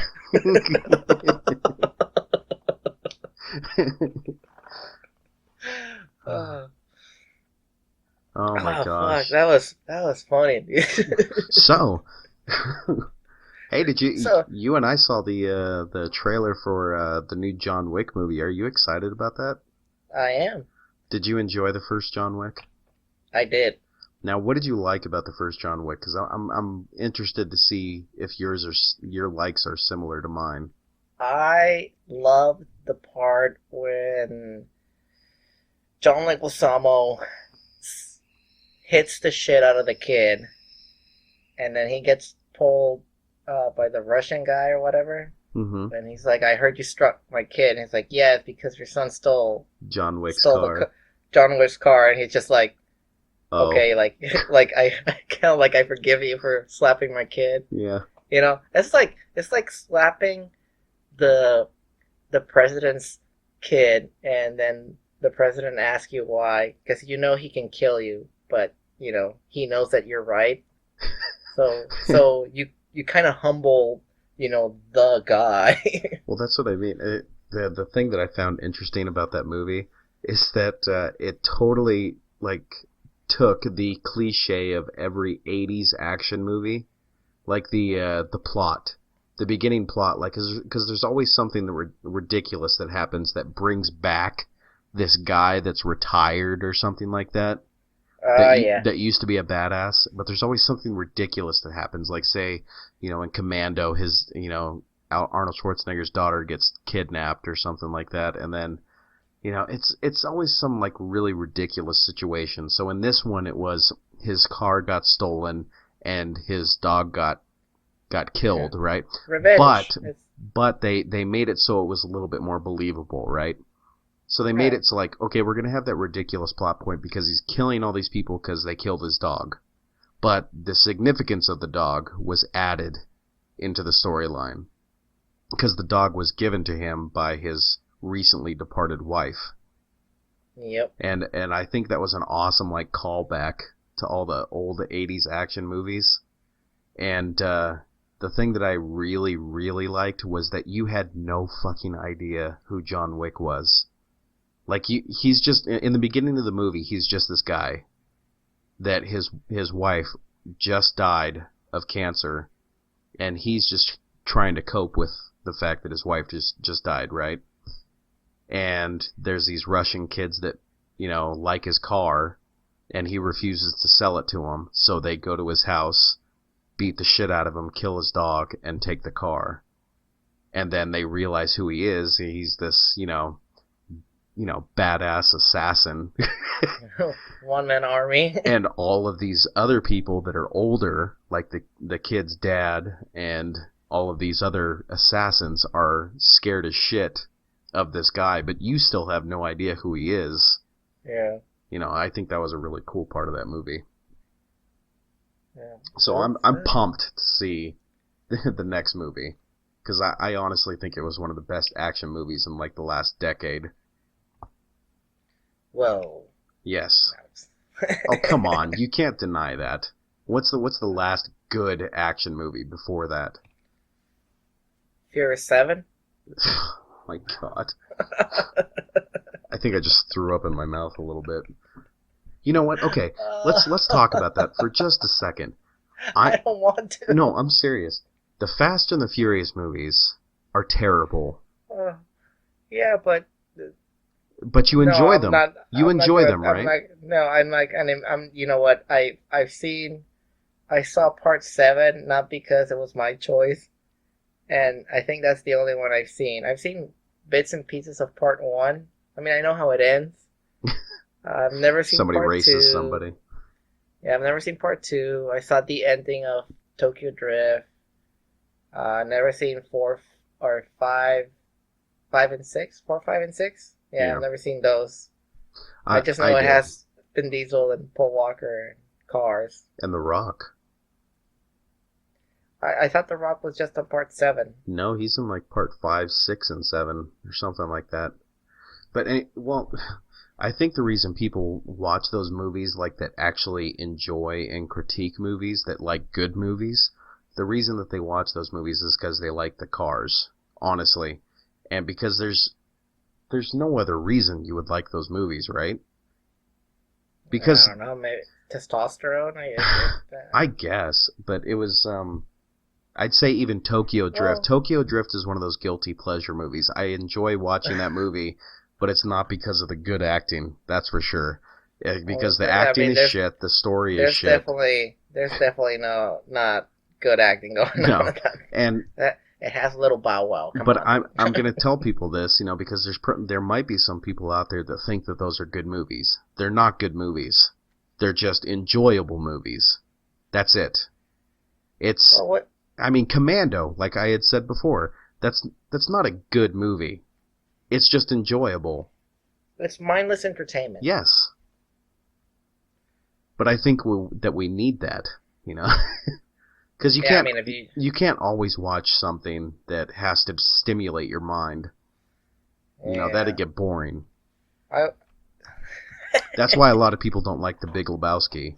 It makes it really difficult for me to describe to people why The Big Lebowski is such a great comedy, because they either don't view it as a comedy, or they view it as some stupid movie where there's too much dialogue.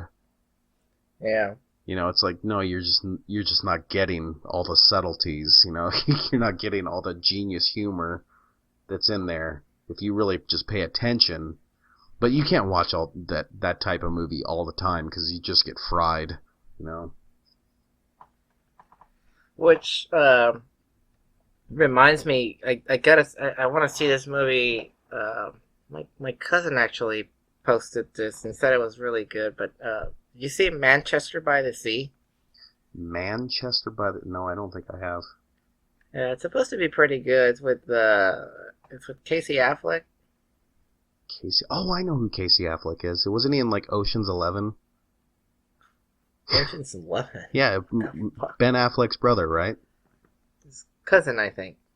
Cousin, whatever. I'm pretty sure he's in Ocean's 11 as one of the brothers.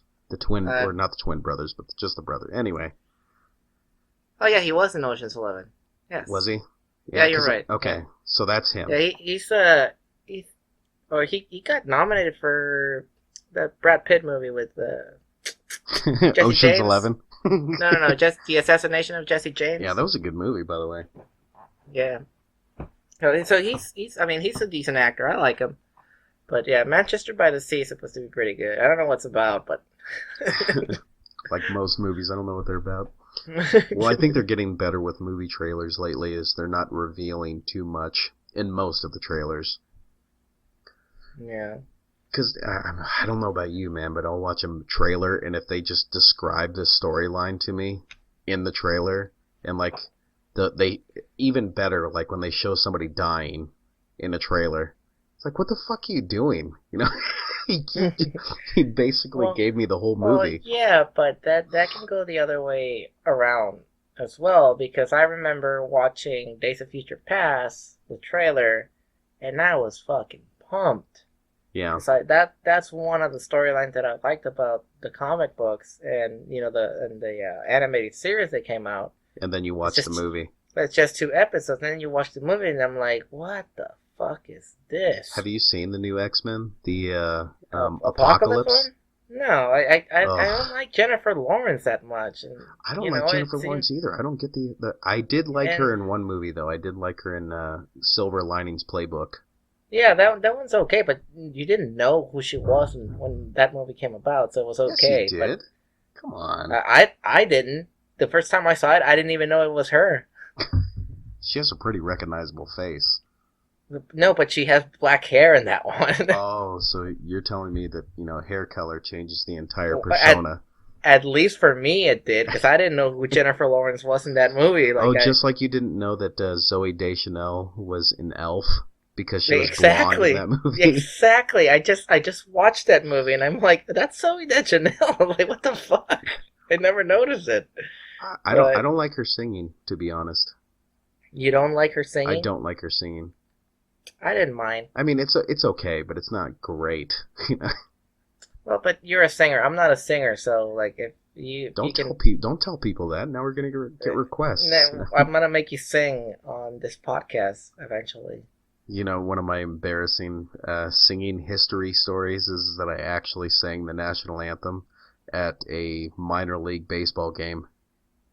No fucking way. Yes, I did. I didn't know that. You've been to Lancaster, Palmdale. You used to live in Palmdale, right? Yeah, You know the Lancaster Jethawks? I do. I sang there. Really? Yeah. But this was before. This was before I went to the military. Oh, okay. Yeah, this was like sophomore or junior year of high school. Dude, that's actually pretty cool, though. Yeah, well, I actually did an audition for it, and I was scared as shit because they sat every one of the people that were trying out in one of the dugouts, and there was like 20-something people there, and it was for one session. So all of us were, singing to do this one game. And they do this all the time, like for every, like certain amount of games. And then the other ones, they just have, like a fireman or a police officer or, like someone in the community, they'll have sing the national anthem. But, like every week, like a special game will be reserved for just a regular, resident. So I went to a tryout and there was, like I said, like 25, 26 people or something like that.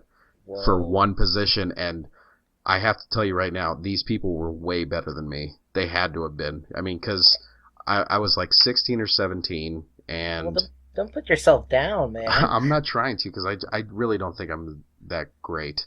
But if you got it, that tells you something, right? I did get it, but I was also like 10 years younger than most of the people that were there. So what does that matter? I don't know. I feel like I got handed something because I was younger. I wouldn't. No, I wouldn't take it that way. Well, I was there with my dad. My dad went with me and sat down in the dugout with me. And this one girl went up. Well, I say girl. She was like in her 20s. And she went up there and she started singing the national anthem to try out. And she was so good that I stood up and I was getting ready to walk out. My dad's like, sit the hell down. Like, you haven't done yours yet.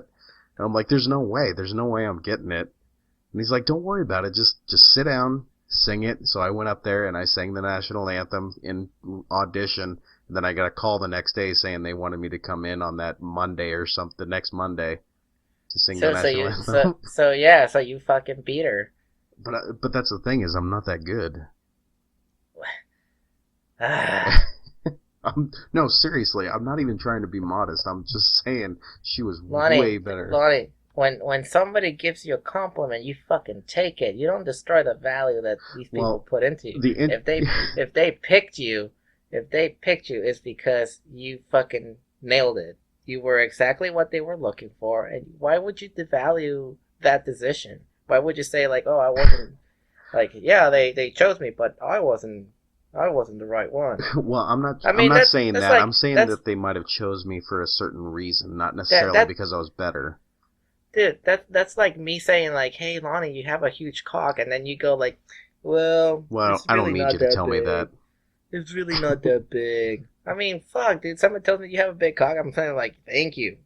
Well, if you were to tell me that, I'd be like, yeah, well, it is bigger than you, so It probably is, but that's aside the point,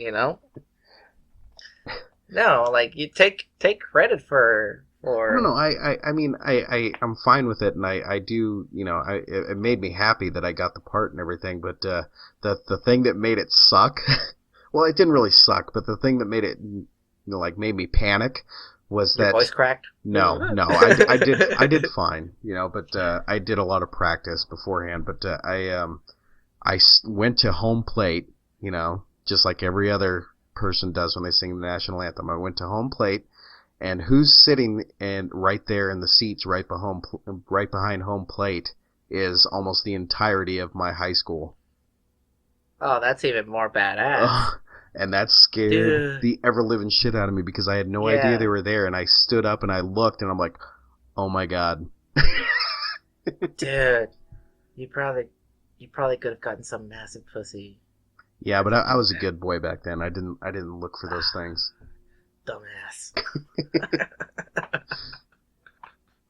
I probably wouldn't have met. Probably would have, you know, banged the first chick that would have talked to you and probably got her pregnant. No, I was a good boy. I was a good boy. So you got all your Christmas decorations done yet? No, we still got to get a tree, which was I was going to ask you about. Is there any like specific things that Mexicans do for Christmas that's probably different than us? I say Cook us, tamales. well, we like to cook tamales too on like Christmas Eve. Yeah, but those are ours though. Yes, we took your tradition. I mean, like, you know, do you guys like have any certain type of decoration that you like besides like the Jesus candles and all that stuff? Not really. Is it all pretty much the same? Well, I mean, it depends on where you go. Like, if you're in a border town, like TJ, Juarez and stuff like that, you'll see like Christmas trees and stuff. But most people don't. They don't do that like down south. Yeah, they don't. Well, actually, Don't they no, I do take like it back. don't they do I like take the it back. weird stuff? I take it back. They do. They do have Christmas trees. They kind of adopted that thing. They even talk about Santa Claus too, which is kind of weird. But in reality, the day they should celebrate technically for presents and all that stuff is it's January 6th, which is the birth of Christ, not the death of Christ. Actually, the the birth of Christ was more along the lines of around September. Well, yeah, but I'm just saying for like, what Mexico has as, Oh, I understand. Well, it's they have January 6th. How did they come out with January 6th? I really don't know. I can go into like Sagas, whatever those documentaries are called about conspiracies, but technically the 6th is when the three wise men arrived and they show the presents and stuff. So that's where the presents come from. Well, you do realize that in the Bible, I mean, like when the wise men arrived, Jesus was already born. Like he was like, but I mean, he was already like probably almost a year old or older. Oh, I died, dude. I don't remember. Yeah, it's not like the typical manger scene where like everybody shows up, like the shepherds and the wise men and all that stuff. Like the way that the Bible actually describes it is like they visited them in their home. I mean, I kind of figured because if they were like, they say they crossed the whole fucking desert, right? Yes. So they must have like F-16 type camels to go across the desert in just one night. Have you ever gone over the Sahara Desert? Like I haven't. You have, but dude, no. It is so fucking big. So, like when I hear those stories, like like the historical stories of like people trying to cross the Sahara Desert and stuff on foot. Yeah. Like seriously. So these guys have F-16 camels, and so I mean you can kind of put one and one together. It's like, yeah, this is bullshit. Yeah. But well, that's the Sunday school stories as opposed to actually like what's actually in the Bible, what's actually in history. It's like like why don't we actually take a look at it sometimes instead of. It's so funny because like one of my wife's cousins, yeah, it's her cousin. She was I think she was like around 9 or 10. She was going to a Bible study, Catholic church, yeah. Yeah. But she's reading all this stuff, and then she's like, "Hey, Robert," and I'm like, "Yeah, what's up?" And she's like, "I got a question for you," and I'm like, "Okay," and she's like, "It's like I'm reading this from my church and stuff, but it doesn't say when dinosaurs were about." Technically, no, but it does actually mention it. But it's hard, And she's like, well, how come, like, if we have, if Noah, I think it was something about Noah's Ark. It's like, or did he not bring the dinosaurs with him? It's just like, oh, you poor thing. Well, that's I could get into that, but I won't. Yeah, Because you well, and I have different mindsets on that. I know, but the Catholic Church does not acknowledge dinosaurs. Yes, I understand that. The Catholic Church, as a albeit bad one, but a Christian, I will say that I do not agree with the teachings of the Catholic Church because I'm not a Catholic. Because I'm not a Catholic. Well, I'm not either. But I also don't go along with the beliefs of the Westboro Baptist Church either. So don't shoot me. I was baptized Roman Catholic, but I guess I'm like a bad Catholic. I don't really follow it. But yeah. Speaking of which, no, I'm just kidding. So I mean, as far as like Mexican traditions and stuff, like we do follow most of the Americanized or the American culture. We do the presents, we do the tree, the lights. It's really hard for me to say because I haven't been like in the South. I haven't spent Christmas with anybody else that doesn't celebrate it the way we do. Does that make sense? It makes sense. So I think what most people do is they just gather because you don't work, so Yeah. you make your tamales or whatever, or just have dinner. I guess. I will tell you something that pisses me off. It makes me happy that I get this day off this year. This will be the first time in like 4 or 5 years that I've actually had. I'm actually going to have Christmas Eve off, and I'm excited about it because my wife, her tradition and her family is to go visit her grandparents that are out. Wait, Christmas Eve? Yes. It doesn't. Christmas Eve is on a Saturday. You work Saturdays? No, I don't. And that's the whole thing is that they make it where I work. They make us work on Christmas Eve. Oh, so if it was a Friday, yes, I would be working if it was a Friday. And it's understandable because it's a company where they run like all the time, even on the weekends. So it is still understandable, that they're going to make you work because they don't stop on holidays. But this is the first one I get. But they're acting like they're giving us a day off on Monday, which is the day after Christmas, when that's actually a nationally observed holiday because Christmas is on a Sunday this year. So the entire nation gets the Monday off, typically. Mm-hmm. But they're acting like they're giving it to us like it's a favor. Oh. And where I work. So it's like, not necessarily. No, you're still a dick, We're actually doing you a favor, man.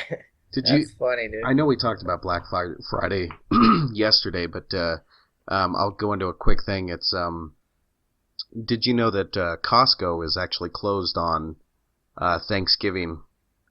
And one of the reasons that they do it is because they want their employees to be home with their family. They don't want to be open on Thanksgiving.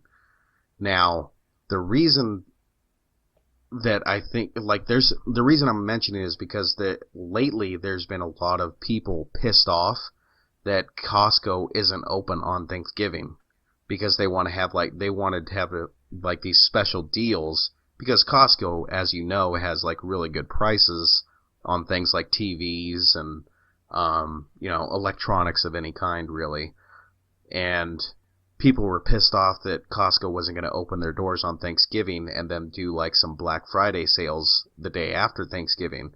And the Costco owners said, sorry, but we want to give our employees some days off on a nationally recognized holiday. And I just couldn't believe that people were pissed off that, this store isn't going to be open on Thanksgiving. I mean, it's just, it goes right back into our conversation last podcast where it's like people are so involved with these things like sales. Like you're so involved and you have your mindset on these things that you're going to go and pay money for. I just don't get it. I don't get the mindset. I don't know. I think good for Costco for doing that. Yes. And but I mean, granted, if I would have worked that day and I want a chicken bake, then I probably would have been pissed. But I mean, Those chicken bakes are delicious. I know. Did you have? Pizzas are good. Do you have the frozen ones? Frozen ones? The frozen chicken bakes. No. They're almost as good as the ones that you get from the deli or the, food court or whatever it is there. Really? Yeah, they have frozen ones. Go to the frozen section next time and go get yourself some chicken bakes. I don't think I want to do that though. But they're delicious. No, but part of well, this is maybe this is just me, but part of let's say a hot dog. Oh, I love hot dogs. If I order a hot dog from Costco or like the Polish dog versus if I buy the Polish dog and the bread and do it myself, it doesn't fucking taste the same. No, it doesn't. And I'm not saying it does taste the same. It's just and you're right. There is something to having the fresh product. No, it's not. It's not even about the fresh product. It's about, I think it's about somebody else cooking it for me than me actually putting in the work. Is that why restaurants are so popular? I think so. So you don't have to do anything? Well, here's the thing. Like you said, if you think about it, it's a fucking hot dog. But if I make myself a hot dog, it never tastes the same as if somebody else makes me the hot dog. So You should try this. Like, have your wife make you a sandwich and eat it. And then make yourself the exact same sandwich. Yeah, make yourself the exact same sandwich, same ingredients, and then eat it and just try it and see if it tastes different. You will taste what what I'm saying right now. The real test is to do it blindfolded. Right? Yeah, it's like you mix it up, and it's like, okay, here's the first one. Here's sample A. Here's sample B. Which one tastes better? And I would say that adding to last week's podcast on what I would do if I won the lottery, I'd probably hire a chef. Not for all the time. Just for like special occasions, like to come to my home, cook me a fancy meal, or even a shitty meal like hot dogs and hamburgers. Like just so you don't have to do it. Oh man. There's nothing better than having someone make food for you. I agree. And I think that's actually one of the things that women like if you do for them is making them food. Good food, though. I'm not talking like go get a thing of Kraft macaroni and cheese. Like actually prepare a meal, You're a bowl of cereal. Hey, go, baby. Oh, yeah. The panties dropping, man. Shit. Yeah, the wife and I are like, we're clashing. Today was one of those days where just shit went sideways. So I don't know if I don't think I told you this, but my aunt passed away a couple weeks ago. Yeah. We're having her service on Tuesday. And then on Thanksgiving night, my wife's aunt passed away. So we had, so 2016 has been kind of like shitty as far as like people dying. And then like this morning, my washer decided to crap out on us. And we had, or she had a load that needed to be washed. So we're dealing with that crap, and then all of a sudden we decided to go to Walmart, right? Yeah. And there's a shitload of people, dude. And she just started going ahead, and I was like still putting the kids on the carts and stuff, and I'm just like, what the fuck? Like, wait for me. And I told her, it's like, hey, are you here by yourself? Which was probably the wrong approach, but I like I said, I decided to be It was one of those days where like you either want to get through this or you want to be right, and I chose to be right. Yep, big mistake. Yeah, so I'm sleeping in the couch tonight. No, I'm just kidding. So It happens. It happens to the worst of us. yeah, so I mean, like I said, it's I know I coach people for a living, but You're not. I'm still You're not perfect. right. I'm not perfect. I'm not a saint. So I teach the shit. I don't know how to do it. Those who cannot do. teach, right? Yeah. So man, we kind of didn't finish, Lonnie. We didn't finish all of our topics here. I know that's starting to become like our thing. Like every week is having what do you call crossover material and overflow. But that's I what will we say though the questions this week were pretty good. Yeah, I even enjoyed the one in Spanish. It was it was kind of deep, but a little bit more than I expected. I will say that if anybody does have any advice they want us to give, we'd be happy to give terrible advice to you on any subject that you want, because this, like I've told you, Zumi, this is one of my dreams, is to have people listen to me for shitty advice. Or shitty advice. Oh, so man. if You're probably gonna get somebody tased or arrested or something. Well, I will preface the question section for those with I don't know what the fuck I'm talking about. You probably shouldn't do what I'm telling you. Yeah, but that's not the way the human brain works, though. I know it's unfortunate. Yeah, because I would tell you, don't sink a blue, don't sink a blue, don't sink a blue. You have to sink a blue first in order to negate it, so yeah. Don't listen to my advice. Well, we definitely have some material for next week, and it keeps getting bigger. I mean, we'll have these podcasts like this where it's a little bit more laid back and it's more of a storytelling or a anecdotal type podcast, but we enjoy it. And if you don't enjoy it, then, fuck you, but keep listening. Yeah, so I just want to say you got away on this one, but you're not going to get so lucky next time. We are going to talk about fucking Rogue One again. And I really did try to skirt it, to be honest. I really did try to. Because, like I said, it's a fucking conspiracy, and I saw the new trailer, and I look up the cast, and I'm like, sure enough, there it is. Actually, I did have a comment from the guy that I work with about that, because you had talked about how you're upset with the racial thing and then the English accents and all that, and he's actually kind of pissed at you. So I told him he needs... He's not nearly as big a Star Wars fan as I am, and he wants to have a word with you, so maybe we can get him in as a guest sometime, and he can rip your ass for it. Oh, I don't care, dude. They can rip whatever they want. I think it's a conspiracy, and I'll prove it next week.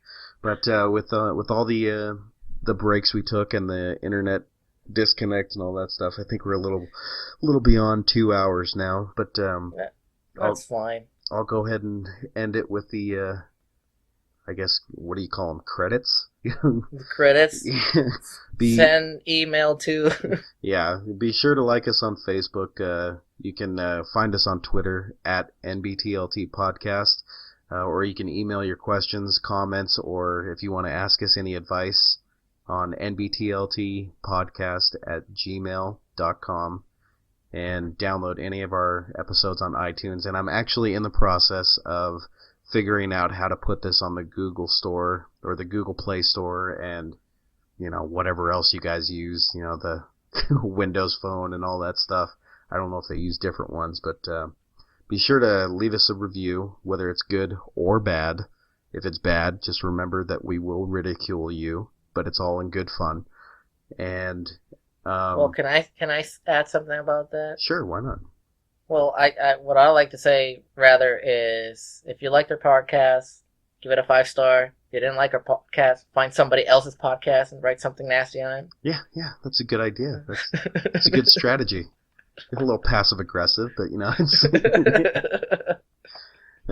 well, that's gonna do it for us. I hope you had fun, Zumi. I always enjoy talking to you. And for that guy who's pissed off at me and for Rogue One, just understand I'm a human. Who has Right. fucked up views on movies. All right. But it's a conspiracy, I tell you. A conspiracy. Only a Mexican. All right, Zumi. Well, we'll talk to you guys next week. Enjoy, and hope you guys have fun preparing for the holidays. All right. Later, guys. See ya.